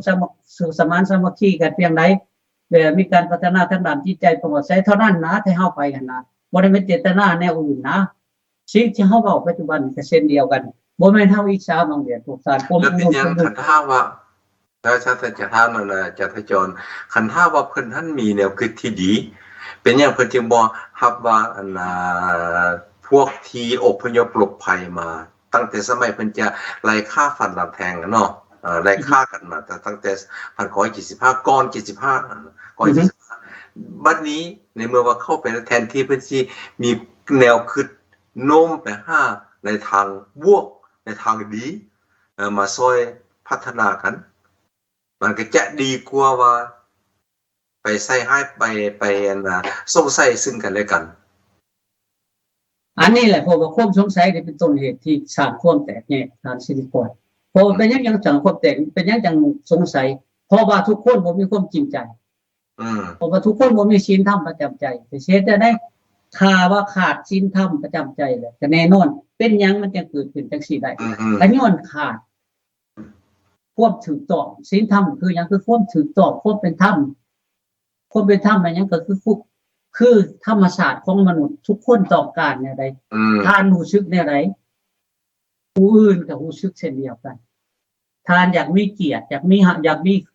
ความสะดวกสบายผู้อื่นก็เช่นเดียวกันแม้แต่ว่าทานสิคนอันนี้โดยธรรมชาติได้ถึงแม้ว่าทานสิคนพวกเฮานี่เป็นหยังจังเป็นเฮาผู้ฟังพวกเฮานี่เป็นหยังจังหลังจากพระตรอยเชษฐาว่าเป็นหยังจึงมีอพยพก็เพราะว่ามันอยู่บ่ได้เพราะว่ามันอันตรายถึงชีวิตพวกทานคือเบิ่งไผสิอยู่ให้หมู่ข้าอันนี้ก็จะให้อันประชาชนแล้วก็พร้อมด้วยเยาวชนซึ่งที่ว่าเกิดมาในรุ่นในปี1975ก็จะให้เข้าใจว่าเป็นหยังจะมีประชาชนออกจากต่างประเทศย้อนว่าอันเพิ่นปฏิวัติแปลว่าคนล้มให้เทิงกกเทิงฮักเอาจนฮักเอาเดี๋ยวพอท่อนกดท่อนหมดก็เพราะฉะนั้นจึงว่าได้จับกลุ่มคุมขังทางข้าราชการทางนายทหารตำรวจพลเรือนผู้ที่มีแนวคิดบ่กงกับเพิ่นไปสุ่นสัมมนาแล้วก็ปล่อยให้หมดชีวิตไปโดยปริยายเพราะฉะนั้นจึงว่าผู้มีความสามารถออกจากแผ่นดินลาวมาได้จึงได้ลอยข้ามน้ำแม่น้ำคองมาแต่ว่าผู้ตายอยู่ในแม่น้ำคองก็มีหลายผู้ตายอยู่ในป่าก็มีหลายย้อนว่าถ้าเพิ่นเอิ้นว่ากองร้อนที่เป็นผู้หญิงเป็นผู้นั้นอันนี้ข้ออยู่ในวงเล็บเนาะอยู่ในวงเล็บข้อให้พ่อแม่ประชาชนและก็เยาวชนผู้ที่ว่าเกิดมาในรุ่นนั้นได้เข้าใจซึ่งที่ว่ามีทางไก่ซ่อนปวิหารมีคำไตรสิพันดรมีสุพรรณวงศ์แล้วก็พร้อมด้วยสุวรรณภูมิมาแล้วก็พร้อมด้วยคณะของเพิ่นนั้นเพิ่นจึงว่าเอาประชาชนส่วนลาวอยู่แต่ฝ่ายเสรีนี้ไปสุ่นสมณะเพิ่นเรียกว่าสุ่นสมณะแม่นบ่เฮาอยากให้ลูกหลานคิดคักๆอันนี้ให้จะว่าน่ะอยากให้ลูกหลานนั้นคิดคักๆอยากให้ลูกหลานเข้าใจอยู่ในลักษณะนั้นคิดคักๆธาตุหลวงหั่นนะแล้วก็ธาตุหลวงธาตุต่างๆหั่นนะแม่นเฮ็ดแต่1975นี่บ่เป็นต้นมาเรียกว่าเฮ็ดมาตั้งแต่บรรพบุรุษตั้งแต่สมัยก่อนพระเจ้าไสสิทธาเฮ็ดได้จังว่าบ่เห็นคุณค่าทั้งที่ว่าพวกเพิ่นได้อาศัยแผ่นดินตัวนี้หาอยู่หากิน3สุข3หางคูณมี3พัก3พวก3เขตความเข้มแข็งของพวกเพิ่นแต่เป็นหยังเพิ่นบ่เคยรู้จักบุญคุณคันคนบ่รู้จักบุญคุณคนบ่รู้จักบุญคุณความดีของคนพวกทานสิเอิ้นว่านั่นใดอันนี้ข้าพเจ้าขอให้พวกทานตัดสินใจเอาอันนี้เป็นความจริงเด้อพ่อแม่พี่น้องถนนสินล้านสร้างอนุสาวรีย์ระลึกเก่าก็เป็นของไผก็เป็นไผสร้างก็เป็นราชอาณาจักรลาวสร้างสภาพผู้แทนพมมโหสถวิทยาลัยโลกวิทยาลัยต่างๆอยู่ในที่ว่าเพิ่นใช้กูมื้อนี้แม่นไผสร้างแม่นตั้งแต่พระราชอาณาจักรและเป็นในปัจจุบันแผ่นดินลาวทั้งหมดแม่นไผเป็นผู้ขายแม่ราชอาณาจักรลาวบ่หรือว่าแม่จักรพรรดิอเมริกาบ่มาซื้อเอาหมด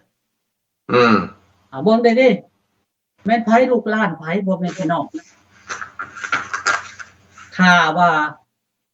พวกแนวพรรคแนวลาวรักษาบ่เอา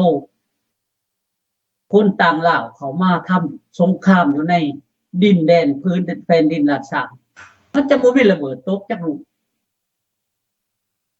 และเป็นหยังจังประจิมหายแต่บ่คงมีระเบิดว่าจักรพรรดิอเมริกาประจิมระเบิดได้ก็เพราะว่าคือพวกราชอาณาจักรนี่อยากให้ป้องกันบ่อยากให้ซอยไปขอทำสาประศาสตร์ว่านี่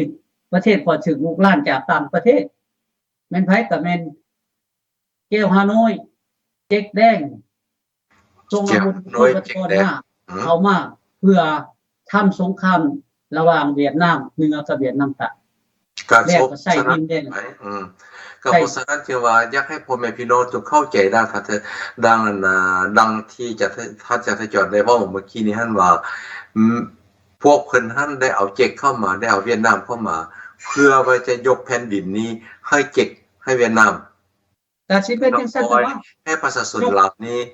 จะทุกอย่าง ยกเขาก็เอาแล้วบ่ว่าจะบ่ได้ ภาษา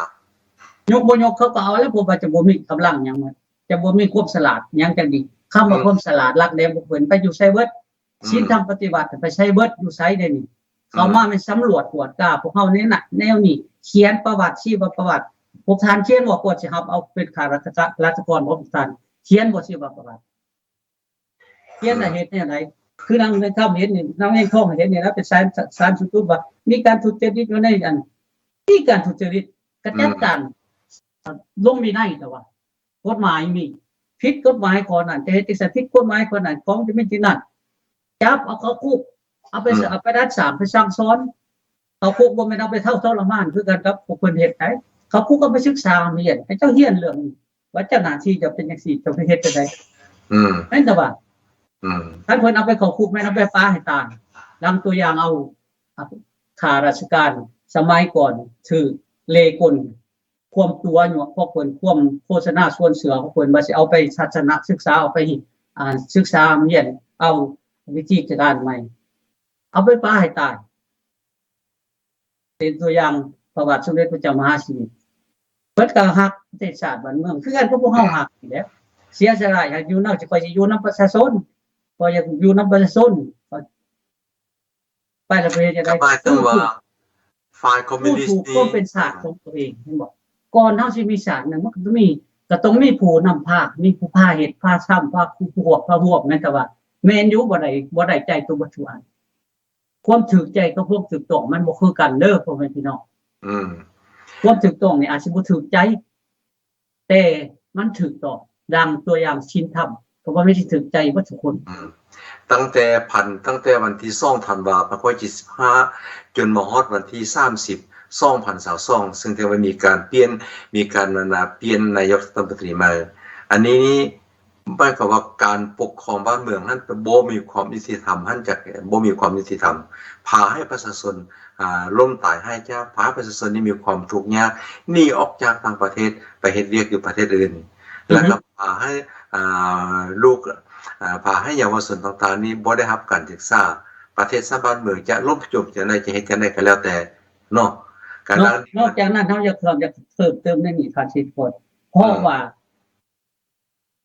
พวกนี้นะพวกพรรคประชาชนปฏิวัติลาวบ่แม่นเป็นพรรคที่เป็นโตของตัวเองบ่แม่นพรรคมีเจตนาดีต่อประเทศชาติบ้านเมืองฉันว่าการพัฒนาเป็นหยังเฮาจังมีเป็นนี้ฉันว่าการลงทุนเป็นหยังเฮาจังขาดทุนอยู่เลยเห็นบ่ว่านี่การทำลายชาติของเพิ่นบ่แม่นมีแต่บ่แม่นโดยทางออกนี่แม่น1ยึดดินดอนตอนหญ้าที่ปู่ย่าตายายได้เฮ็ดมาเขาเจ้าเฮ็ดมาบ่ให้เขาเจ้ามีการสร้างสาพัฒนาเมื่อแก้วคันบ่ให้เขาเจ้ามีอยู่มีกินแต่กระทุกลงบัดนี้โดยบ่ได้ตอบ2บ่ได้วางแผนว่าสิเฮ็ดแนวใดสิให้ประชาชนคือเส้นงกยากประชาชนนี้จากวันนี้ไปอยู่วันนี้และสิเฮ็ดได้เขาเจ้าอาชีพหยังก็บ่รู้จักซ้ำมีแต่ว่าเขาอยากได้วันนี้ไผอยากได้วันนี้เอาให้เขาโหลดแต่กี้เพิ่นบอกว่านายทุนหน้าเลือดเห็นบ่เพิ่นบอกแต่หัดสอนให้เฮาไปศึกตอนนั้น1974 75เขาจะกลับคืนจากเมืองฝรั่งในน้อยได้ทุนใหญ่เพิ่นเว้าซั่นผ่านบ่มีนายนี่ประชาชนได้เข้าใจปามนายทุนหน้าเลือดนายทุนนั่นนายทุนนี่ไผเอานายทุนหน้าเลือดเข้ามาบ่แม่นนายทุนหน้าเลือดนายทุนเขาเจ้าหวังดีเพราะว่าเขาจะลงทุนเขาก็จะอยากได้กำไรนั่นแต่ว่าแต่ทักหน้าเลือดพรรคประชาชนปฏิบัติลาวสร้างให้คนเป็นคนหน้าเลือดคนเห็นแก่ตัวคนเห็นแก่ใดคือกันกับอันนี้แหละเส้นนางยังช่วงนี่นะนับเห็นหมดอะไรบ่ดีเจ้าก็มีกฎหมายเจ้ามีแม่บทกฎหมายจะมีศาลเฮ็ดแล้วมันสิเป็นไสซั่นน่ะบ่ตามหยังกับพระอันนั้นคันพระบ่เฮ็ดพระสอนให้ศีลผู้อื่นเดี๋ยวตกไปเฮ็ดแนวอื่นมันสิเป็นแนวใดซั่นน่ะเพราะว่าศาลยุติธรรมศาลตุลาการต่างๆก็แม่น บ่อนรักษาความอยู่รอดปลอดภัยของพ่อแม่พี่น้องประชาชนแม่นบ่อนที่ว่ารักษาความเป็นธรรมให้แก่ทุกๆชีวิตทุกๆการคนอยู่ในประเทศชาติเองแล้วเห็นว่าโซลาดบางหลวงนี่ประพฤติทุจริตประพฤติบ่เหมาะสมอยู่ในนี่มันสิไปเว้าหยังประพฤติบ่เหมาะสมเจ้าก็ฮู้จักก็มีแต่ว่ามีในกฎหมายออกมามีบอกว่าผู้นี้เฮ็ดแนวนี้ผิดลงโทษแบบใดผู้นี้นี่อันนี้ผิดลงโทษไปเลยเขาลงโทษตามในบทกฎหมายตัวเองเฮ็ดผิดก็ลงโทษตัวเองเป็นหยังลงโทษตัวเองบ่ได้เพราะว่าตัวเองก็เฮ็ดคือกันเห็นบอกตัวอย่างอันคือข้าพเจ้าบอกนะแนวหมากใหม่บ่ฮอนลนไก่กบแนวอยู่บกบ่ฮอนลงไปอยู่ในน้ำบ่มีจักเถื่อพืชพันธุ์ธัญญาหารที่เคยเกิดอยู่ในโขกเต็มในดินดำน้ำสูงนี่สิลงไปอยู่พื้นน้ำเลยมันก็ตายไม่ใช่จอกแต่เนที่เขาเคยอยู่แม้แต่ว่าท่านสิทธิพงศ์อย่างสั้นแหละอย่างว่าพ่อแม่พี่น้องให้ศึกษากันคักๆพวกเฮาเว้าวิธีแก้ไขสิมีหยังเปลี่ยนระบบพรรคเดียวระบบเผด็จพรรคคำว่าพรรคเดียวต้องเป็นเผด็จการแต่บอกเป็นหัวมือขึ้นแบบใหม่ของจักรพรรดิต้องทิ้งเขาระบบเปลี่ยนระบบการปกครองให้มาเป็นระบบประชาธิปไตยอย่างแท้จริงสาธารณรัฐประชาธิปไตยบ่ต้องเปลี่ยนชื่ออีกบัดนี้เอาจักใส่บ่มักเจ้าชีวิตเขาเอาว่าซั่นซะเนี่ยตั้งชื่อว่าเฮ็ดแนวใดประชาชนสิได้รับความยุติธรรมเฮ็ดแนวใดประเทศชาติจึงสิเจริญรุ่งเรืองเฮ็ดแนวใดลูกหลานจึงจะมีอนาคตเฮ็ดแนวใดประเทศชาติเฮาจึงจะพัฒนาไปให้ถูกทางตามภูมิประเทศที่เฮาอยู่แม้แต่ว่าทานสิทธิพลวันนี้ท่านว่าเฮ็ดเอาได้ที่จะให้ประเทศบ้านมันมีความก้าวหน้าและเป็นในการเปลี่ยนระบบใหม่วันนี้ผู้ที่จะไปเปลี่ยนระบบนั้นผู้ที่ว่าเขาจะเข้ามาใน1975นั้นแปลว่าผู้ที่ยังเลือกอยู่กับมีแล้วก็พร้อมเดียวกับลูกพร้อมเดียวกับผู้เป็นลูกผู้เป็นหลานเนาะสิ่งเหล่านี้ฮะเขาเจ้าอยู่ทางภาคเหนือเขาเจ้าเคยสู้รบมาเขาเจ้าเหียนด้านว่าค่อยต้องฆ่าผู้นั้นค่อยต้องประหารชีวิตผู้นั้นค่อยต้องประหารชีวิตผู้นี้ดังเดียวกับว่าประธานปูตินเนาะประธานปูตินนี่เป็นกาเชเบแล้วแปลว่าปูตินนี่เคยเฮ็ดเรื่องการเมืองและแต่ว่าเคยสั่งสอนให้ฆ่าคนจนฮอดปัจจุบันนี้อันนี้แหละอันนี้ก็อาจจะเป็นทำนองนั้นเดียวกันเนาะอันนี้แหละทางที่ก่อนพวกเฮาเศร้าปุ่นเอาไปฟังคุณมงคลทุกเถื่อสูตรมงคลก็สิเห็นข้อที่1ลูกอักเสวันนาจากผ้าด้านนั้นแม่นบ่แม่นมงคล38มงคลมงคล38อยู่ในข้อที่1หมวดที่1บอกว่าอาเสวันนาจากผ้าด้านนั้นเสวนาบัณฑิตานันจะเสวนาให้บอกว่าให้ครบบ่ให้ครบคนพาลให้ครบบัณฑิตครบคนพาลมันเป็นจังได๋ก็คือเขาจะสิเปลี่ยนได้บ่ล่ะว่าเพื่อว่าให้มาเป็นบ่ได้แต่ว่าเฮาต้องลูกหลานเนาะผู้อยู่หั่นต้องเข้าใจเพราะว่าเขาจะลูกหลานต้องเข้าใจจังซั่นแล้วจังว่าเขาบ่อยากให้เฮาเว้าเขาบ่อยากให้เฮาเว้าเพราะว่าพวกเพิ่นบ่อยากให้เฮาเว้าเพราะว่าเฮาเว้านี่มันไปตำกระดองใจเพิ่นไปตำกระเพิ่นบ่ยอมฟังความจริงตัวอย่างของเฮามันทานสิทธิกรก็มาส่งเสือค่าขี้มาซะมีเครื่องเล็กน้อยแม้แต่ว่าชีวิตเกิดกับเอาบ่รอดแต่เป็นหยังเฮาจังมื่นตาอาปากได้เพราะมันมีความเป็นธรรมคันมีความเป็นธรรม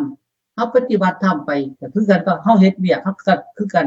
ปฏิบัติธรรมเฮาเฮ็ดเวียกต่างๆเฮาทำหน้าที่ต่างๆก็คือการปฏิบัติธรรมธรรมนั่นใดธรรมชาติของเฮาต้องเฮ็ดต้องมีอยู่มีกินมีการเคลื่อนไหวมีการแหน่งติงมีการนุ่งถือมีการแลกเปลี่ยนแม่นบ่ว่าแต่ฉันจะว่าการเปลี่ยนแปลงจากแก้ปัญหาการสราบบางหลวงก็ต้องเปลี่ยนระบบ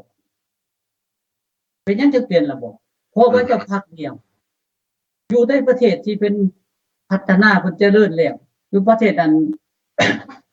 ที่เป็นสังคมนิยมคือประเทศนั้นฝรั่งเศสมาจากประเทศทานซิงควรอยู่แต่เพิ่นก็มี3พรรคกันพรรคยังไงบ่พรรคคอมมิวนิสต์ก็มีบ่พรรคสังคมนิยมก็มี พรรคสังคมนิยมก็มีและพรรค สังคมนิยมก็มีพรรคเสรีประชาธิปไตยเพิ่นก็มีเห็นมั้ย ก็มี เห็นบ่เพิ่นมี3พรรคครบถ้วนเพิ่นก็เป็นทั้งเทื่อก็เป็นพรรคคอมมิวนิสต์ได้เป็นจังได๋พรรคคอมมิวนิสต์ได้ครับคอมมิวนิสต์คันเฮ็ดบ่ดีเลือกบ่ได้เห็นบ่เมืองลาวก็เช่นเดียวกันประเทศลาวประเทศน้อยๆพ่อแม่พี่น้องบ่มีหยังยุ่งยากถึงว่าเพิ่นสิขุดเอาไปเบิดแล้วขายไปเบิดแล้วทรัพย์สมบัติสิ่งของต่างๆ บ่เป็นหยังก็บ่เป็นหยังลูกหลานเฮาพัฒนากันใหม่โลกที่เพิ่นเป็นธรรมโลกที่เพิ่นพัฒนาแล้วเพิ่นมองเห็นเพิ่นซอยเพิ่นอยากซอยเป็นหยังเพิ่นจังพวกอเมริกาถือว่าเพิ่นห้องพวกกันเพิ่นห้องว่าจักรพรรดิอเมริกาพวกศัตรูอันยิ่งใหญ่เป็นหยังเพิ่นจังไม่ซอยเพิ่นอยากพัฒนาคนการพัฒนาคนเป็นสิ่งที่สำคัญเดี๋ยวนี้คนที่ปกครองในปัจจุบันแม้นถูกพัฒนาจากผีมารซาตานอันใหญ่หลวงซึ่งว่ามีแต่ว่าฆ่ามึงบ่ดีขอโทษหลายๆเด้อพ่อแม่พี่น้องผู้อื่นบ่มีดีจักอันโทษตัวเองเห็นทอเส้นผมโทษผู้อื่นเห็นทอเส้นผมโทษผู้อื่นเห็นทอภูเขาโทษตัวเองเห็นทอเพียงทอเส้นผมเห็นหมดตัวอย่างข้าพเจ้าบ่เป็นสิคนดีคนบ่ดีมีดีแต่ก็มีบ่ดีอยู่ในตัวแต่เฮาก็เรียนรู้เฮาก็เปลี่ยนแปลงพัฒนาเป็นหยังยังพัฒนาได้เพราะเพิ่นให้โอกาสอันนี้พรรคประชาชนปฏิบัติลาวให้โอกาสอุ่มน้อยให้โอกาสประชาชนบ่มีแต่ให้โอกาสเพิ่นเองเป็นจังจะหมายตัวเองตัวอย่างเอาในทึ่นเข้ามาถึงสิประชาชนสิทุกอย่างทุกเพิ่นสิฮอกทุกฮอดซ้ำได้ก็อยากค่อยบ่สนพอสิพัฒนาโครงการกว่าตัวนี้เห็นบ่แต่พัฒนาแล้วเป็นอะไรตัวอย่างพัฒนาทางด้านรถไฟพัฒนาทางด้านไฟฟ้าเป็นหนี้จักเท่าใดล่ะพ่อแม่พี่น้องพัฒนาให้เป็นหนี้แปลว่าอะไรธรรมดาการลงทุนแม่นอยู่เป็นหนี้แต่เฮาต้องมีรายได้แต่นี่เพิ่นรายได้เฮาบ่มีคันรายได้เฮาบ่มีสิเอิ้นว่าพัฒนาสิไปเอิ้นว่าการลงทุนเนี่ยไดอันนี้ล่ะพ่อแม่พี่น้องถ้าว่าบ่เปลี่ยนระบบใหม่ต้องมีการดัดแปลงระบบใหม่ระบบแนวคิดระบบการปกครองแน่นอนพ่อแม่พี่น้องนับมือประเทศลาวสิมีแต่ซื่ออันนี้พ่อแม่พี่น้องให้เข้าใจนำกันอันนี้ครับเอาท่านจอถามว่าหมอวันนี้ก็เฮาข้ามไปข้อที่2เนาะข้อที่2เนาะต่อเนาะเพราะว่าอันนี้ก็อยากให้พ่อแม่ประชาชนได้เข้าใจว่าการแก้ไขปัญหาเรื่องบ่มีความยุติธรรมเรื่องประชาชนบ่ได้รับความยุติธรรมนี้สั้นเรื่องสั้นบ่เรื่องต่างๆอันนี้นี่ก่อนอื่นหมดกับแก้ไขตนเองคือยานางเวียนทองสิสร้างประชาชนสูงสุดพัฒนาสุดต้องแก้ไขตัวเองนั้นว่าตัวเองนั้นมีอย่างใดดีบ่มีอย่างใดบ่ดีต้องแก้ไขตัวเองแม่นตัวจึงว่าไปแก้ไขนะให้ประชาชนมีความทุกข์ยากลำบากเพียงใดบางคนนั้นน้ำตาออกบางคนนั้นลูกบ่มีข้าวกินเฮือนบ่มีอยู่ดินบ่มีอยู่เฮ็ดจังได๋จะให้ประชาชนท่านว่าเพิ่นว่าจะแก้ไขเพื่อประชาชนอันนี้เป็นว่าข้อให้พวกท่านทั้งหลายท่านจงได้ไปพิจารณาวันนี้เฮาเข้าไป5ข้อที่2ข้อที่2นี้เฮาจะมีว่างบประมาณหลักทึกยักยอกหลายกว่า141คือ300ล้านกิบอันนี้ข้อให้ท่านสิสุขกันสิเพิ่งพันได้เอาคลิปที่ขึ้นมาให้พ่อแม่พี่น้องของเราได้รับสมรู้รับฟังนำกันข้อเสนอในหอบ1 ปีที่ผ่านมาองค์การตรวจสอบแห่งรัฐตรวจพบรายรับที่ได้มาจากการเก็บภาษีอากรนั้นบ่ถูกถกเข้างบประมาณแห่งรัฐ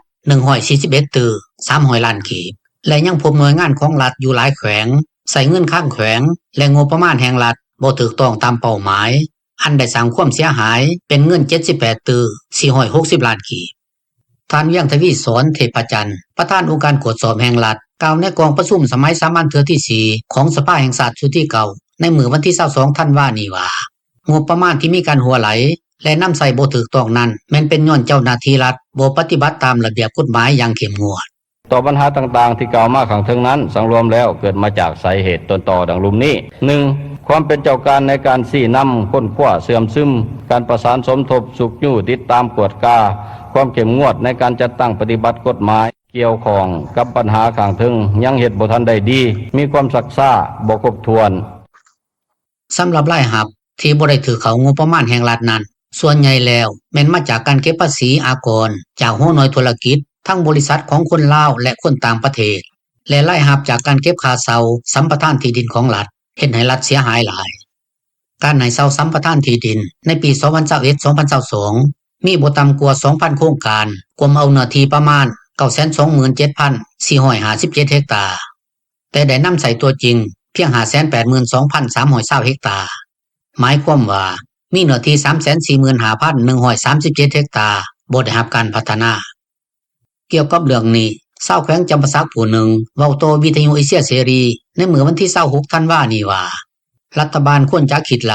และเข้มงวดในการให้นายทุนเช่าสัมปทานที่ดินเพื่อบ่ให้เกิดข้อขัดแย้งทางด้านที่ดินกับประชาชนเป็นต้นประชาชนบ่มีที่ดินเพียงพอในการทำมาหากินและถือให้ยกย้ายออกไปอยู่บ่อนอื่นถ้าหากมีเนื้อที่ดินจำกัดก็บ่ควรจะปล่อยให้เช่าหรือสัมปทานควรรักษาไว้ให้ชาวบ้านทำมาหากินเลี้ยงชีพประชาชนลาวผู้หนึ่งอยู่แขวงอุดมไซก็ว่าอยากให้รัฐบาลทบทวนคืนเรื่องการปล่อยให้เช่าสัมปทานที่ดินของรัฐเนื่องจากชาวบ้านจำนวนบ่น้อยยังบ่มีใบตาดินถาวรและนำใช้ที่ดินของรัฐเป็นบ่อนอยู่อาศัยและทำมาหากินผลกระทบทั้งหมดก็ตกมาอยู่กับชาวบ้านดังที่เห็นกันอยู่ในปัจจุบันนี้ถ้าว่าจะเป็นดินรัฐมันก็หลายคนที่เขาเจ้าเนาะบ่มีดินผู้ถือผลกระทบโดยตรงแล้วเป็นประชาชนเลยแล้วคนที่มันบ่มีบ่อนอยู่มันก็คือบ่มีบ่อนอยู่แล้วเฮาจะไปอยู่ไสบัดนี้ของง่ายว่าท่านคำพันธ์พรหมทัศน์ประธานองค์การกวดกาแห่งรัฐได้รายงานต่อกองประชุมสภาแห่งชาติว่าปัญหาการปล่อยให้เช่าสัมปทานที่ดินรัฐซึ่งส่วนหลายบ่มีการพัฒนานั้นยังมีเจ้าหน้าที่ภาครัฐหลายแขนงการเข้าไปพัวพันพากันสวยใส่ตำแหน่งและหน้าที่ของตนเปิดโอกาสให้นักลงทุนมาเช่าสัมปทานที่ดินรัฐเอาไว้ถ้าให้ผู้อื่นมาเช่าสัมปทานต่อและพร้อมเดียวกันนั้นก็ยังมีอีกหลายโครงการพัฒนาของรัฐนับแต่ระดับศูนย์กลางลงไปฮอดท้องถิ่นมีงบประมาณหัวไหลหรือมีมูลค่าเพิ่มขึ้นจากแผนการซึ่งผ่านการกวดการในปี 2022 นี้เห็นว่ามี37โครงการมีการสำรวจออกแบบบ่ละเอียดจ๋าแจ้งเห็นให้เวลาก่อสร้างตัวจริงต้องได้ดัดแก้เฮ็ดให้มูลค่าโครงการเพิ่มขึ้นเกินมูลค่าที่สภาแห่งชาติได้รับรองเอา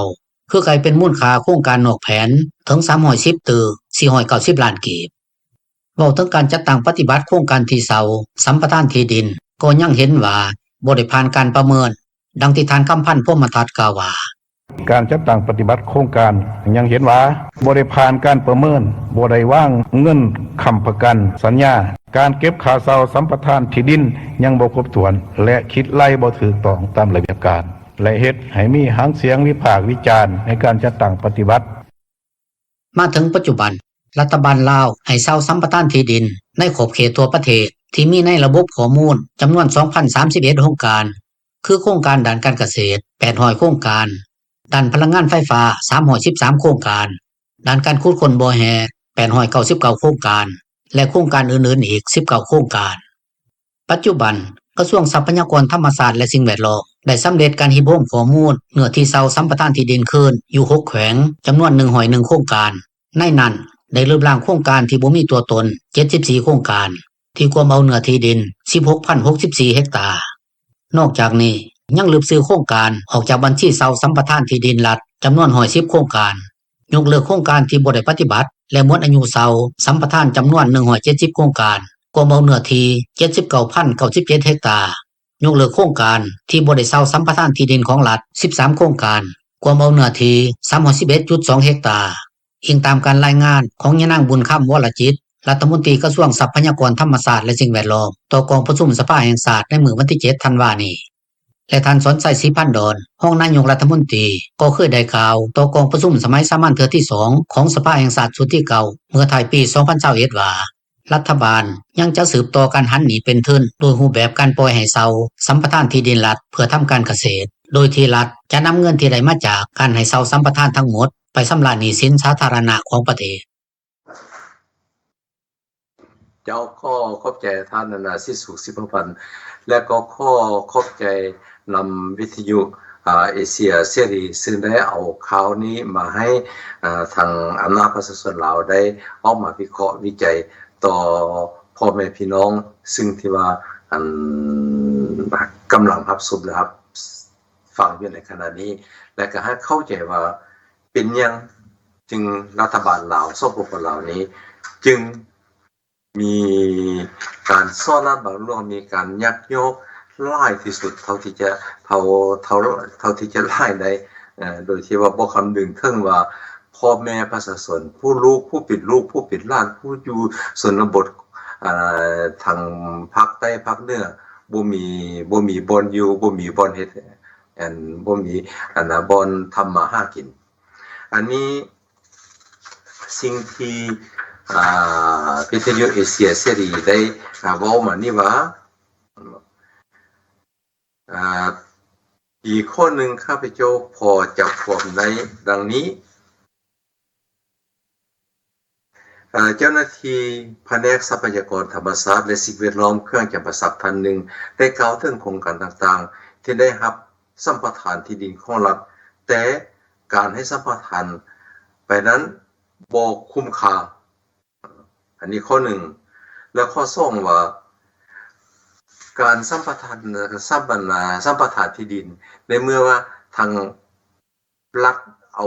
ที่ดินให้ไปสัมปทานแล้วแต่ว่าบริษัทท่านบางคนก็เอาไปหล่อท่าค่ายให้ผู้อื่นหล่อท่าให้ผู้อื่นนั้นมาเซาอันนี้มันมากกว่าอย่างนั้นก็แสดงว่าทางรัฐบาลนั้นบ่มีกฎระเบียบบ่มีกฎระเบียบยังไปกวดกาอันนี้ท่านอาจารย์ท่านได้ฟังตัวดีแล้วท่านอาจารย์นั้นมีความคิดอย่างใดมีความเห็นอย่างใดเพื่อเว้าให้พ่อแม่ประชาชนของเฮานี้ได้เข้าใจเพราะว่าคิดถึงพ่อแม่ประชาชนนั้นอยากให้มีบ่อนอยู่ทำมาหากินว่าซั่นวันนึงก็ขอบใจนำวิทยุเอเชียเสรีและท่านที่สุขสิบพันธ์ที่เอาข้อมูลมาให้พวกเราได้มาคิดมาเครื่องเนาะให้พ่อแม่พี่น้องพี่นำกันแหละโดยเฉพาะแม่นผู้ที่เป็นบัณฑิตทั้งหลายที่ได้ทั้งหลายคนก็เป็นเอนจิเนียร์เป็นด็อกเตอร์เป็นศาสตราจารย์เป็นหยังที่ได้รับทุนการศึกษาจากศาสนาจักรลาวว่าอยู่ประเทศที่มาอยู่ประเทศที่เจริญแล้วขอเพิ่งขอไว้แผ่นำจิตนำใจเฮ็ดแนวใดเฮาจึงจะช่วยเหลือพ่อแม่พี่น้องประชาชนคนลาวเฮาให้ได้รับความเป็นธรรมจากพระประชาชนปฏิบัติลาวเขาอยากให้พ่อแม่พี่น้องประชาชนลาวถูกหลานเฮาได้มีความเบิกบานมีความใหญ่กล้าหน้าบ้านเหมือนลำลูกหลานเฮาที่มาอยู่ในประเทศที่เพิ่นรับเฮาเป็นประชาชนของเพิ่นให้เพิ่นใหญ่หน้ากล้าหน้าบ้านคือกันกับลูกหลานเฮาอันนี้แหละที่สิเฮ็ดให้ข้าพเจ้าเศร้าสลดใจที่สุดพ่อแม่พี่น้องปัจจุบันกับท่านนายกรัฐมนตรีผู้เก่าก็ได้ลาออกนายกรัฐมนตรีใหม่ก็เข้าขึ้นมาแทนเนาะอันนี้ขอฝากไว้นำเพิ่นเนาะท่านสอนใส่สิบันลอยคือสิแม่นนามสกุลนี่คือสิมีถึงความคือสิสละรักแรงคนผู้อื่นเบิดท่านดร.คำเผยสิหวังดีอยากสร้างสรรค์พัฒนาพวกแต่คนอื่นๆคือท่านสมบัติสมพรที่อยากพัฒนาที่ถูกต้องแม่นไปอยู่สังใดก็ให้คิดนำกันเด้อท่านสอนใส่สิบันลอยสิว่าเป็นนายกถ้ามีความจริงใจต่อประเทศชาติบ้านเมืองต่อพ่อแม่พี่น้องประชาชนบอกถ้าว่าพรรคประชาชนปฏิบัติลาวมีเจตนาดีต่อพ่อแม่พี่น้องประชาชนลูกหลานเฮาจะบ่ได้แตกใส่ลูกผู้ไฟเพราะหาเฮ็ดเวียกงานอยู่บ้านเดิมก่อน1975เฮาบ่เคยเห็นคนลาวออกนอกประเทศไปหาทำงานเกือบบ่มีว่าซั่นซะส่วนหลายมีแต่ไปหำเรียนไปศึกษาพวกเฮาได้เอกราชมากกับบ่ได้หลายปี20กว่าปีเนาะเฮาพยายามเพิ่นทั้งรัฐบาลพระราชอาณาจักรลาวพยายามสร้างทุกสิ่งทุกอย่างโดยเฉพาะในสร้าง อนุชนให้มีความรู้ความสามารถเข้าใจในหลักการแต่ไกลรู้ภูมิศาสตร์ของประเทศตัวเองรู้ประวัติศาสตร์ของตัวเองที่แท้จริงว่าเฮามาจังไดเฮาเป็นจังไดเฮามีอันใดในที่ควรสิแก้ไขอันนี้แม่นเพิ่นสร้างอนาคตของชาติแท้ๆพรรคประชาชนปฏิวัติลาวเข้ามาแม่นทำลายทั้งหมดทำลายบ่ได้ผลจริงตัวอย่างถ้าว่าเพิ่นบ่มีบ่อนสร้างอยู่ทำกินพวกท่านสิคิดแนวใดพวกท่านเป็นอพยพในประเทศตัวเองอยู่ในภายในแผ่นดินของตัวเองพวกเฮาในอพยพออกจากประเทศไปอยู่ประเทศอื่นแต่เฮายังได้รับความเป็นธรรมแต่พวกท่านอยู่ในประเทศตัวเองอพยพอยู่ในดินดอนตอนหญ้าของปู่ย่าตายายของตัวเองพวกท่านคิดแนวใดลูกหลานสิสร้างแพงทั้งหมดพวกเฮาบ่ได้เจตนาร้ายพวกเฮาหวังดีต่อ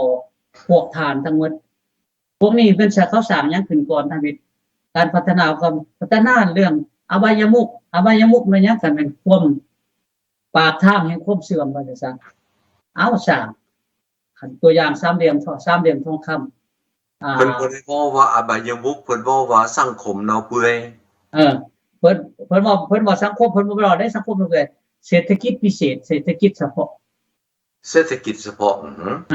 เห็นบ่ผมบ่ได้เว้าได้ว่าสิสร้างมันอยู่ในหันมีหยังนี่มีค้ายาบ้าค้ายาเสพติดดื่มกินฟุ่มเฟือย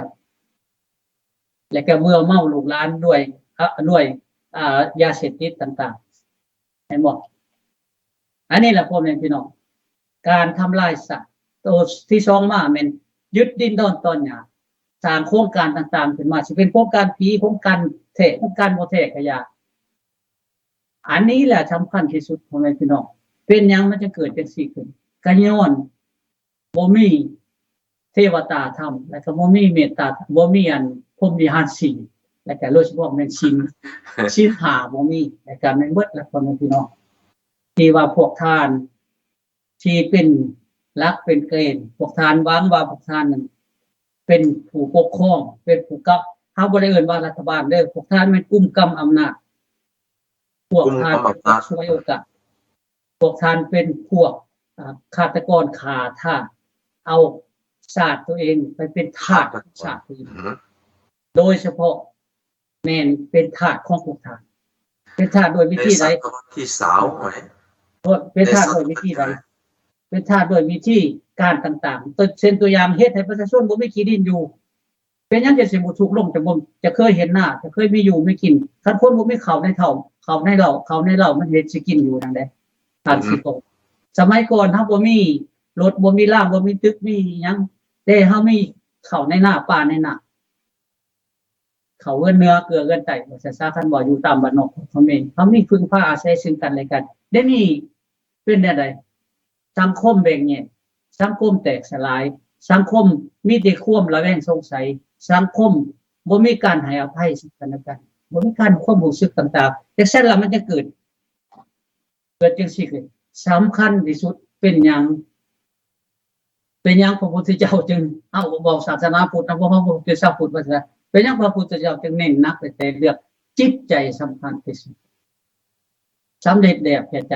สำเร็จแบบแก่จิตพวกท่านไม่เจตนาดีต่อประชาชนเป็นหยังจะเอาจังไปยึดเอาดินนตอนหญ้าของประชาชนโดยบ่ได้ศึกษาผลผัวโดยบ่ได้มีการวางแผนโดยบ่ได้มีการตอบแทนเฮ็ดแนวใดเขาจะมีอยู่ในจิตพวกท่านบ่มีอำนาจพวกท่านอดข้าวได้บ่มื้อนึงบ่ได้กินจักกินน้ำได้บ่พวกท่านย่างแต่สวรรค์เขตฮอดนั้นเตโนย่างได้บ่พวกท่านบ่กินน้ำบ่ได้กินข้าวเป็นแนวใดประชาชนได้เฮ็ดแนวใดอันนี้แหละพ่อแม่พี่น้องพรรคประชาชนปฏิวัติลาวบ่แม่นพรรคที่อยากช่วยเหลือพ่อแม่พี่น้องประชาชนบ่ช่วยเหลือชาติหลักเป็นพรรคที่เห็นแก่โตพ่อแม่พี่น้อง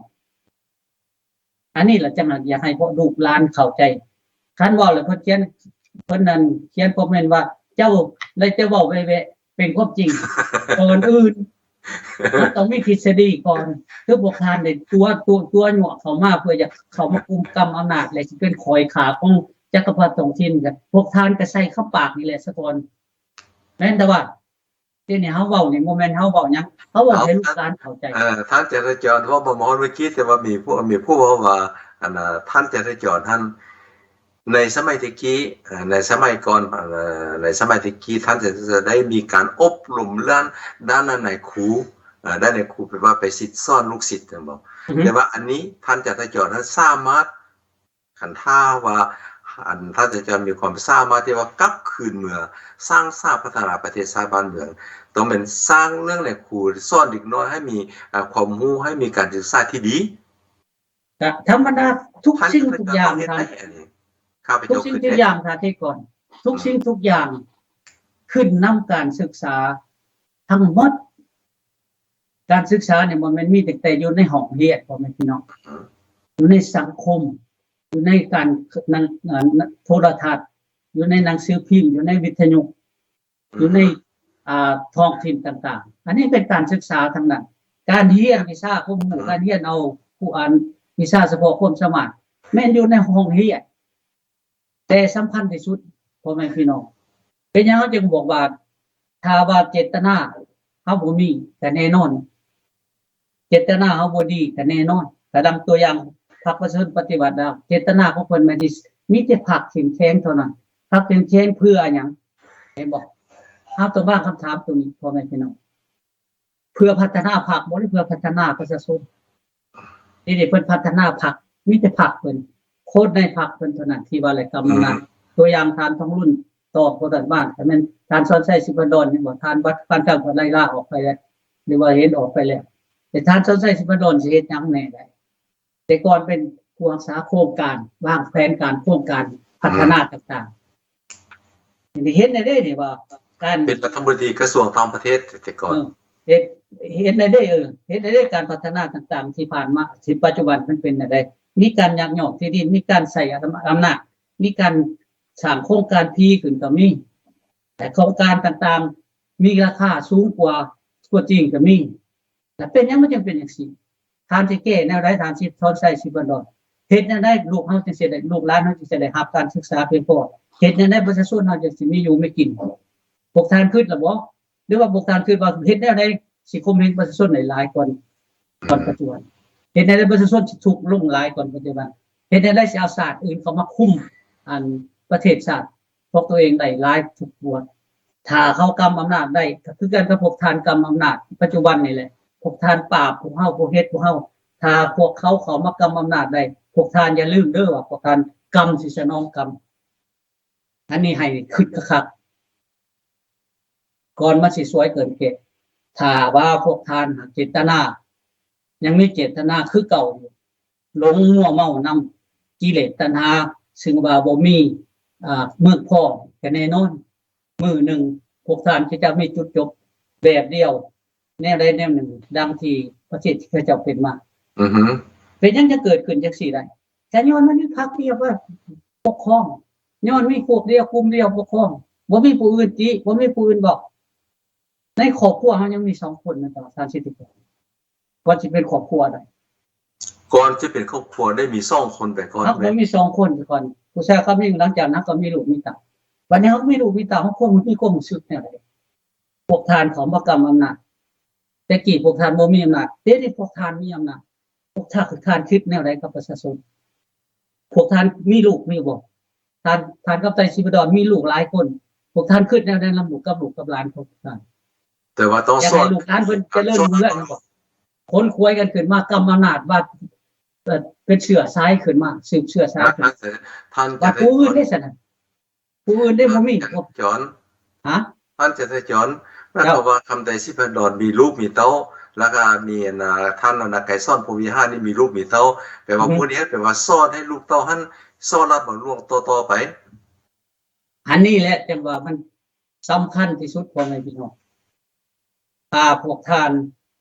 ลูกหลานมีแต่ว่าค่อยนั่งค่อยวัฒนาอยู่ว่าไหว้ไปไหว้พระให้พระซอยเพิ่นบ่ซอยเฮาดอกแม่นเฮาเองซอยเฮาเองพระพุทธเจ้าบอกว่าพวกตถาคตมีแต่บอกทางถ้าพวกท่านอยากได้ให้พวกท่านได้เฮ็ดเอง บ่ต่างหยังกับพวกเฮาเข้าใจแล้วพรรคประชาธิปไตยบ้านลาวบริหารประเทศชาติบ้านเมืองนี่บ่แม่นเขาบริหารเพื่อชาติเป็นเขาบริหารเพื่อพรรคเขาเจ้าตัวอย่างพวกได้ที่บ่ได้เข้าอยู่ในพรรคเขาจะบ่ได้ให้เจ้ามีสิทธิ์มีอำนาจบ่ได้มีเวียกงานหยังดังที่ลูกหลานเฮาถูกทำลายมันถูกจับเป็นไผขายยาบ้าขายยาเสพติดไม่ไผขายลูกหลานเฮาผู้ทุกข์ยากมันบ่มีเวียกเฮ็ดเด้เขาสร้างให้เจ้าจนตะเจเจ้าก็เบิดปัญญาถ้าเบิดปัญญาจะสิได้สัพพะเขาก็สร้างค่านิยมทั้งหลายวัตถุขึ้นสิมีเงินหลายคนมีเงินหลายสิด้วยสมาอาชีพบ่หรือว่ามิจฉาชีพก็อย่าแม่นยกย่องถือวัตถุเป็นอันใหญ่มันก็บ่มีประโยชน์หยังพ่อแม่พี่น้องวัตถุเป็นของนอกกายจิตใจอยู่ในใจของเฮาประเทศชาติเป็นของทุกคนเฮาต้องได้ซอยกันต้องคิดให้มันพวกที่สิเฮ็ดหยังก็ต้องได้พิจารณาพ่อแม่พี่น้องการศึกษาเป็นสิ่งที่สำคัญเป็นหยังจังว่าเป็นสิ่งสำคัญเพราะว่าเฮาสิอ่านออกเขียนได้ครับต้องได้เรียนนึงก็ได้เรียนได้ทำได้เรียนการปฏิบัติหน้าที่อย่างงานคือกันดังนั้นจึงว่าการศึกษานี่แม่นมีความสำคัญต่อการพัฒนาเพราะว่าการขีดเขียนจดแต่งคิดค้นวางแผนต่างๆมันก็ต้องอาศัยหลักฐานเขียนเป็นแผนการขึ้นมาเพื่อประเทศชาติเพื่อประชาชนอันนี้พรรคประชาชนปฏิวัติเราเพื่อประชาชนบอกเพื่อพรรคการศึกษาเพื่อการเศรษฐกิจเกิดในไรสนะข้าพเจ้าการศึกษาในกันแม่นะท่านอาจารย์จอท่านเคยอยู่ในฮับปันอยู่ในโรงเรียนนะอบรมครูในครูนี่เป็นว่าเป็นสิ่งที่เป็นผู้สำคัญที่สุดที่จะถ่ายทอดความรู้นะให้เยาวชนรุ่นหลังเพื่อพัฒนาประเทศชาติบ้านเมืองเพื่อเข้ามารับใช้อยู่ในรัฐกะอยู่ในอยู่ในรัฐบาลแล้ววันนี้ถ้าน้องมีความรู้เขาสิไปสอนได้แม่นแต่ว่าก็แม่นบ่ตัวอย่างนี่เพิ่นเดี๋ยวนี้เพิ่นนั้นมีความรู้เดี๋ยวนี้เพิ่นมีถ่ายทอดให้ลูกหลานความรู้หลายๆลูกหลานเพิ่นถ่ายทอดความรู้แนวใดให้ลูกหลานความรู้เห็นแก่ตัวความรู้หาผลประโยชน์ใส่ตัวเอารัดเอาเปรียบผู้อื่นอันนั้นเป็นความรู้ที่ว่าแบบนี้เนาะเขาบ่ได้บ่คิดว่าเขาว่าความจริงแม่นบ่แต่เห็นได้เพิ่นก็ว่าเพิ่นบ่ได้มีหยังได้แต่ทำผิดแม่นเท่าว่าท่านครับแต่สิมาดอนท่านไปสอนพวกงานหมู่ฮักเสือต่างใช้เกือบติดรถเข้ามาได้แม่นบ่ตัวอย่างอันนี้แหละพ่อแม่พี่น้องคือกันแล้วข้าพเจ้าเว้านั่นเห็นว่าเรื่องอย่าฝ่าว่าแต่เน้นคำเด้อแล้วก็เป็นคำปลอมนี่แต่ได้คำจริงคำเสียงดีๆเฮาหัวเฮาอย่าฝ่าว่าอันนี้เดียวกันนี่แหละพวกเฮานี่เชื่อง่ายเพราะว่าพ่อแม่เฮาสอนให้เชื่อให้มีแต่เชื่อเฮาบ่ให้เฮาคิดหลายพระพุทธเจ้าบ่ได้เป็นสอนให้เฮาเชื่อสอนให้เฮาคิดให้เฮาหินเฮาตองเฮาใช้สติปัญญาพินิจพิจารณาสมควรเป็นเห็นผลปฏิบัติการนั้นเป็นอื่นว่าศรัทธาด้วยปัญญาด้วยสติพ่อแม่พี่น้องเฮาผิดพลาดมาแล้วพยายามช่วยกันพวกเฮาก็ถึงตรงตัวตรงคือกันบ่แม่นมีแต่ผู้พ่อแม่พี่น้องประชาชนปฏิบัติจังซั่นสิแก้ไขแนวใดแม่นพวกทานให้เข้าใจบอกลูกบอกหลานอย่าได้เห็นเงินแสนอย่าได้เฮ็ดแก่เงินแสนไทยเห็นแก่ศาสตร์บ้านเมืองเพราะว่าเพลงที่เฮาได้ยินภูมิใจที่เกิดเป็นลาวพวกเฮาก็บ่อยากได้ฟังในปัจจุบันเพราะว่ามันเลือใจพวกคนลาวคนลาวเขาจักรพรรดิท้องถิ่นเขาพยายามใส่คนลาวทำลายคนลาวพ่อแม่พี่น้องพวกเฮาเลือกเกิดได้พวกเฮาเลือกตายบ่ได้เลือกเกิดได้ได้ เกิดได้แล้วอยากเป็นเพศก็เฮ็ดคือปัจจุบันพรรคประชาชนปฏิวัติลาวที่ว่าทำลายพ่อแม่พี่น้องประชาชนคนลาวเบียดชี้พ่อแม่พี่น้องประชาชนทำลายบรรพบุรุษตัวเองทำลายพ่อทำลายบรรพบุรุษคือพ่อคือแม่ตัวเองนะเพราะว่าเชื่อใช้เพิ่นเฮ็ดมาให้มีประเทศอันนี้อยู่นี้แม่นเพิ่นก็บ่แม่นพระเจ้าเพิ่นก็บ่แม่นผู้บริสุทธิ์เบิดเพิ่นก็เฮ็ดตามความสามารถของเพิ่นเฮาก็ต้องถือเอาตัวนั้นมาเป็นบทเรียนสิ่งที่ผ่านไปแล้วเป็นหยังเราจะเฮ็ดประวัติศาสตร์สิ่งที่ผ่านไปแล้วมันเฮียนมาเบิ่งสิ่งใดที่มันดีเฮาก็ส่งเสริมสิ่งใดที่มันงามเฮาก็ปรับปรุงเฮา ส่งเสริมเพิ่มพูนขึ้นสิ่งที่ใดมันบ่ดีเฮาก็พยายามปล่อยให้มันเกิดขึ้นใหม่อันนี้แหละพ่อแม่พี่น้องเป็นหยังพวกเฮาจังบอกเพราะอยากแบ่งปันจากพ่อแม่ว่าจะแบ่งปันความรู้สึกนั้นคือของพวกเฮาให้กับพ่อแม่พี่น้องได้เข้าใจว่าเจตนาของพวกเฮามีแนวเดียวว่าอยากให้พ่อแม่พี่น้องประชาชนคนลาวประเทศชาติบ้านเมืองอันเป็นมาตุภูมิอันแสนหาของพวกเฮายังเหลือข้ามอยู่ในแผนที่โลกและก็เป็นปกครองด้วยประชาชนคนลาวที่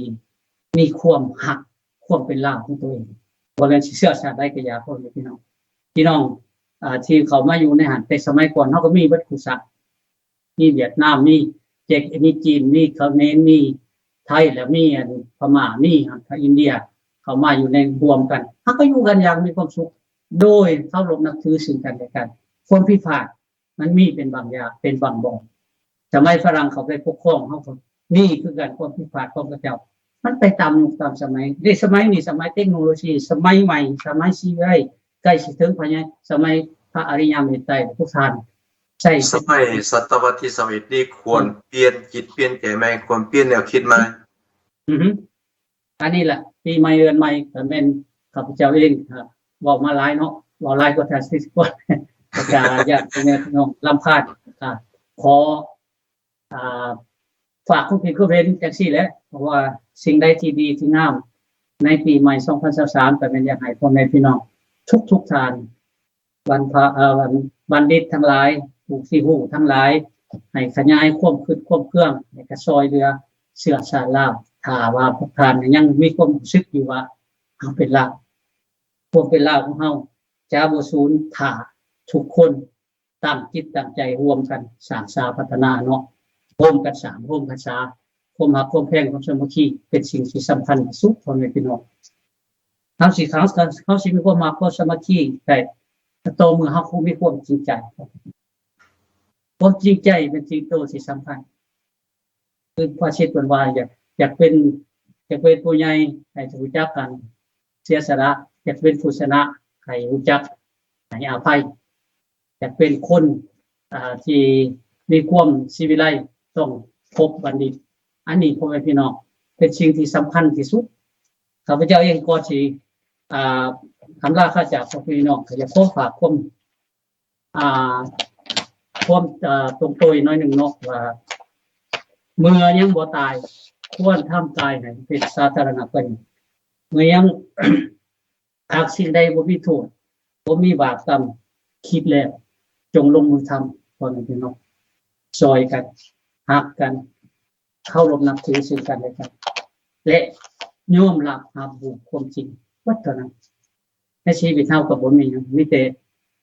ลมหายใจเข้าออกว่าเท่านั้นเลยถ้ามันเศร้ามันเข้ามันบ่ออกคำนี้เฮาก็เบิดถ้าเฮามันออกแล้วมันบ่เข้าเฮาก็เบิดคือเก่าจังซั่นบ่มีไฟอยู่รอดพ่อแม่พี่น้องนอกจากคุณงามความดีสิ่งยังเหลือขาดเลยฉันขอมอบความหักความแพงความสามัคคีไว้นำเบิดทุกทานขอแผ่นำจิตนำใจนำเบิดทุกทานนับแต่บัณฑิตลงมาฮอดพ่อแม่พี่น้องประชาชนคนธรรมดาให้คิดพิจารณาเบิ่งว่าเฮาเป็นไผมาจากไสเฮาควรเฮ็ดอันใดก็ขอท้ายสุดก็ขอรัตนาคุณพระรัตนตรัยที่แก่สามประการที่พระพุทธพระธรรมพระสงฆ์จงมาคุ้มครองป้องกันดลบันดาลให้คนลาวทั้งหมดอยู่ในใต้อยู่เหนืออยู่ไกลอยู่ไกลอยู่ในถิ่นใดก็ได้ก็ขอให้มีความคิดความเครื่องที่ฉลาดพองแผ่วมีจิตใจหักใครต่อเชื้อชาติของพ่อแม่พี่น้องประชาชนโดยเฉพาะก็แม่นขอวิงวอนเอาสิ่งศักดิ์สิทธิ์ในสปป.ลาวจงดลบันดาลจิตใจพรรคประชาธิปไตยลาวให้เปลี่ยนจิตเปลี่ยนใจเพื่อรับใช้สังคมรับใช้ชาติรับใช้ศาสนาและพ่อแม่พี่น้องประชาชนขอมอบขึ้นให้แก่ท่านสิทธิ์ควรเข้าใจเจ้าก็ขอบใจเป็นอย่างสูงซึ่งที่ท่านเจตจรแก้วสว่างได้อธิบายและก็ได้วิเคราะห์ในวิจัยต่างๆเกี่ยวกับเจ้าหน้าที่ศาล ผู้พิพากษาละเมิดกฎหมายและงบประมาณรัฐทึกยักยอกอันนี้นี่ต่อพ่อแม่ประชาชนท่านคงจะเข้าใจ สำหรับข้าพเจ้าก่อนจะจากไปในมื้อนี้ข้าพเจ้าขอจะให้การ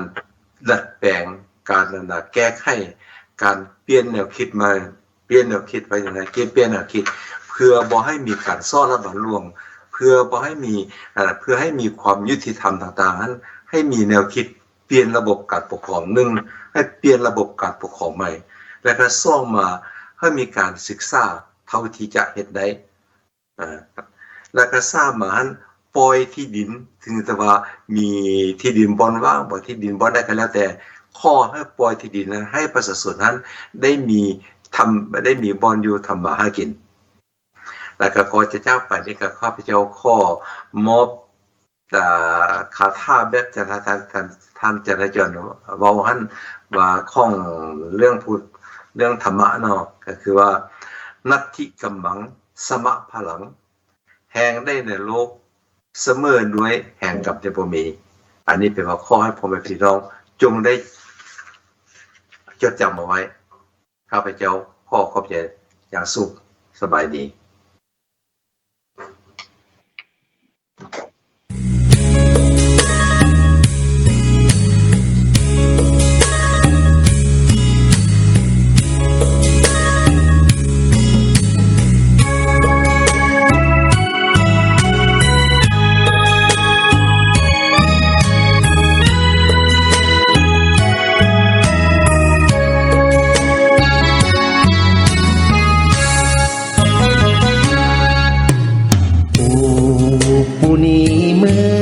ใกล้ฟัง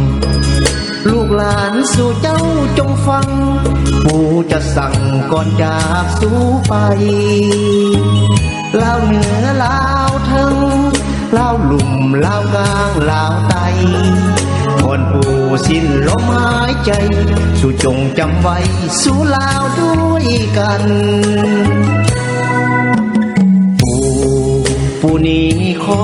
สั่งสุดท้ายลูกหลานสู่เจ้าทั้งหลาย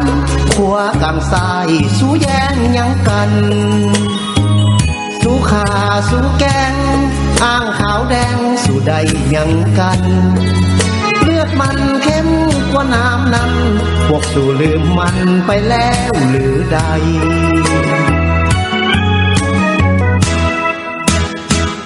หลานผู้อยู่ลาวเจ้าอย่าสั่งน้ำแต่คุยกินตอนหลานผู้พัดภาคเมืองนอนเจ้าจงสังวรอย่าเย็บแค้นใจผู้อยากเห็นเจ้าทั้งสองห่วงแห่งห่วงใจสร้างลาวให้สีวิไลไฟฟ้าหน้าใสไสโยซื่นบานผู้นี้ขอสั่งหลานลาสิ้นเสียงผู้แล้วขอลาขอให้ฟ้าสวยเป็นพยานหากใครจ้องมองบอกปองดองให้ฟ้าผ่ากบาลผู้บอกภาษารำคัญเขาเอื่อมระอาสู้ผิดเถียงกัน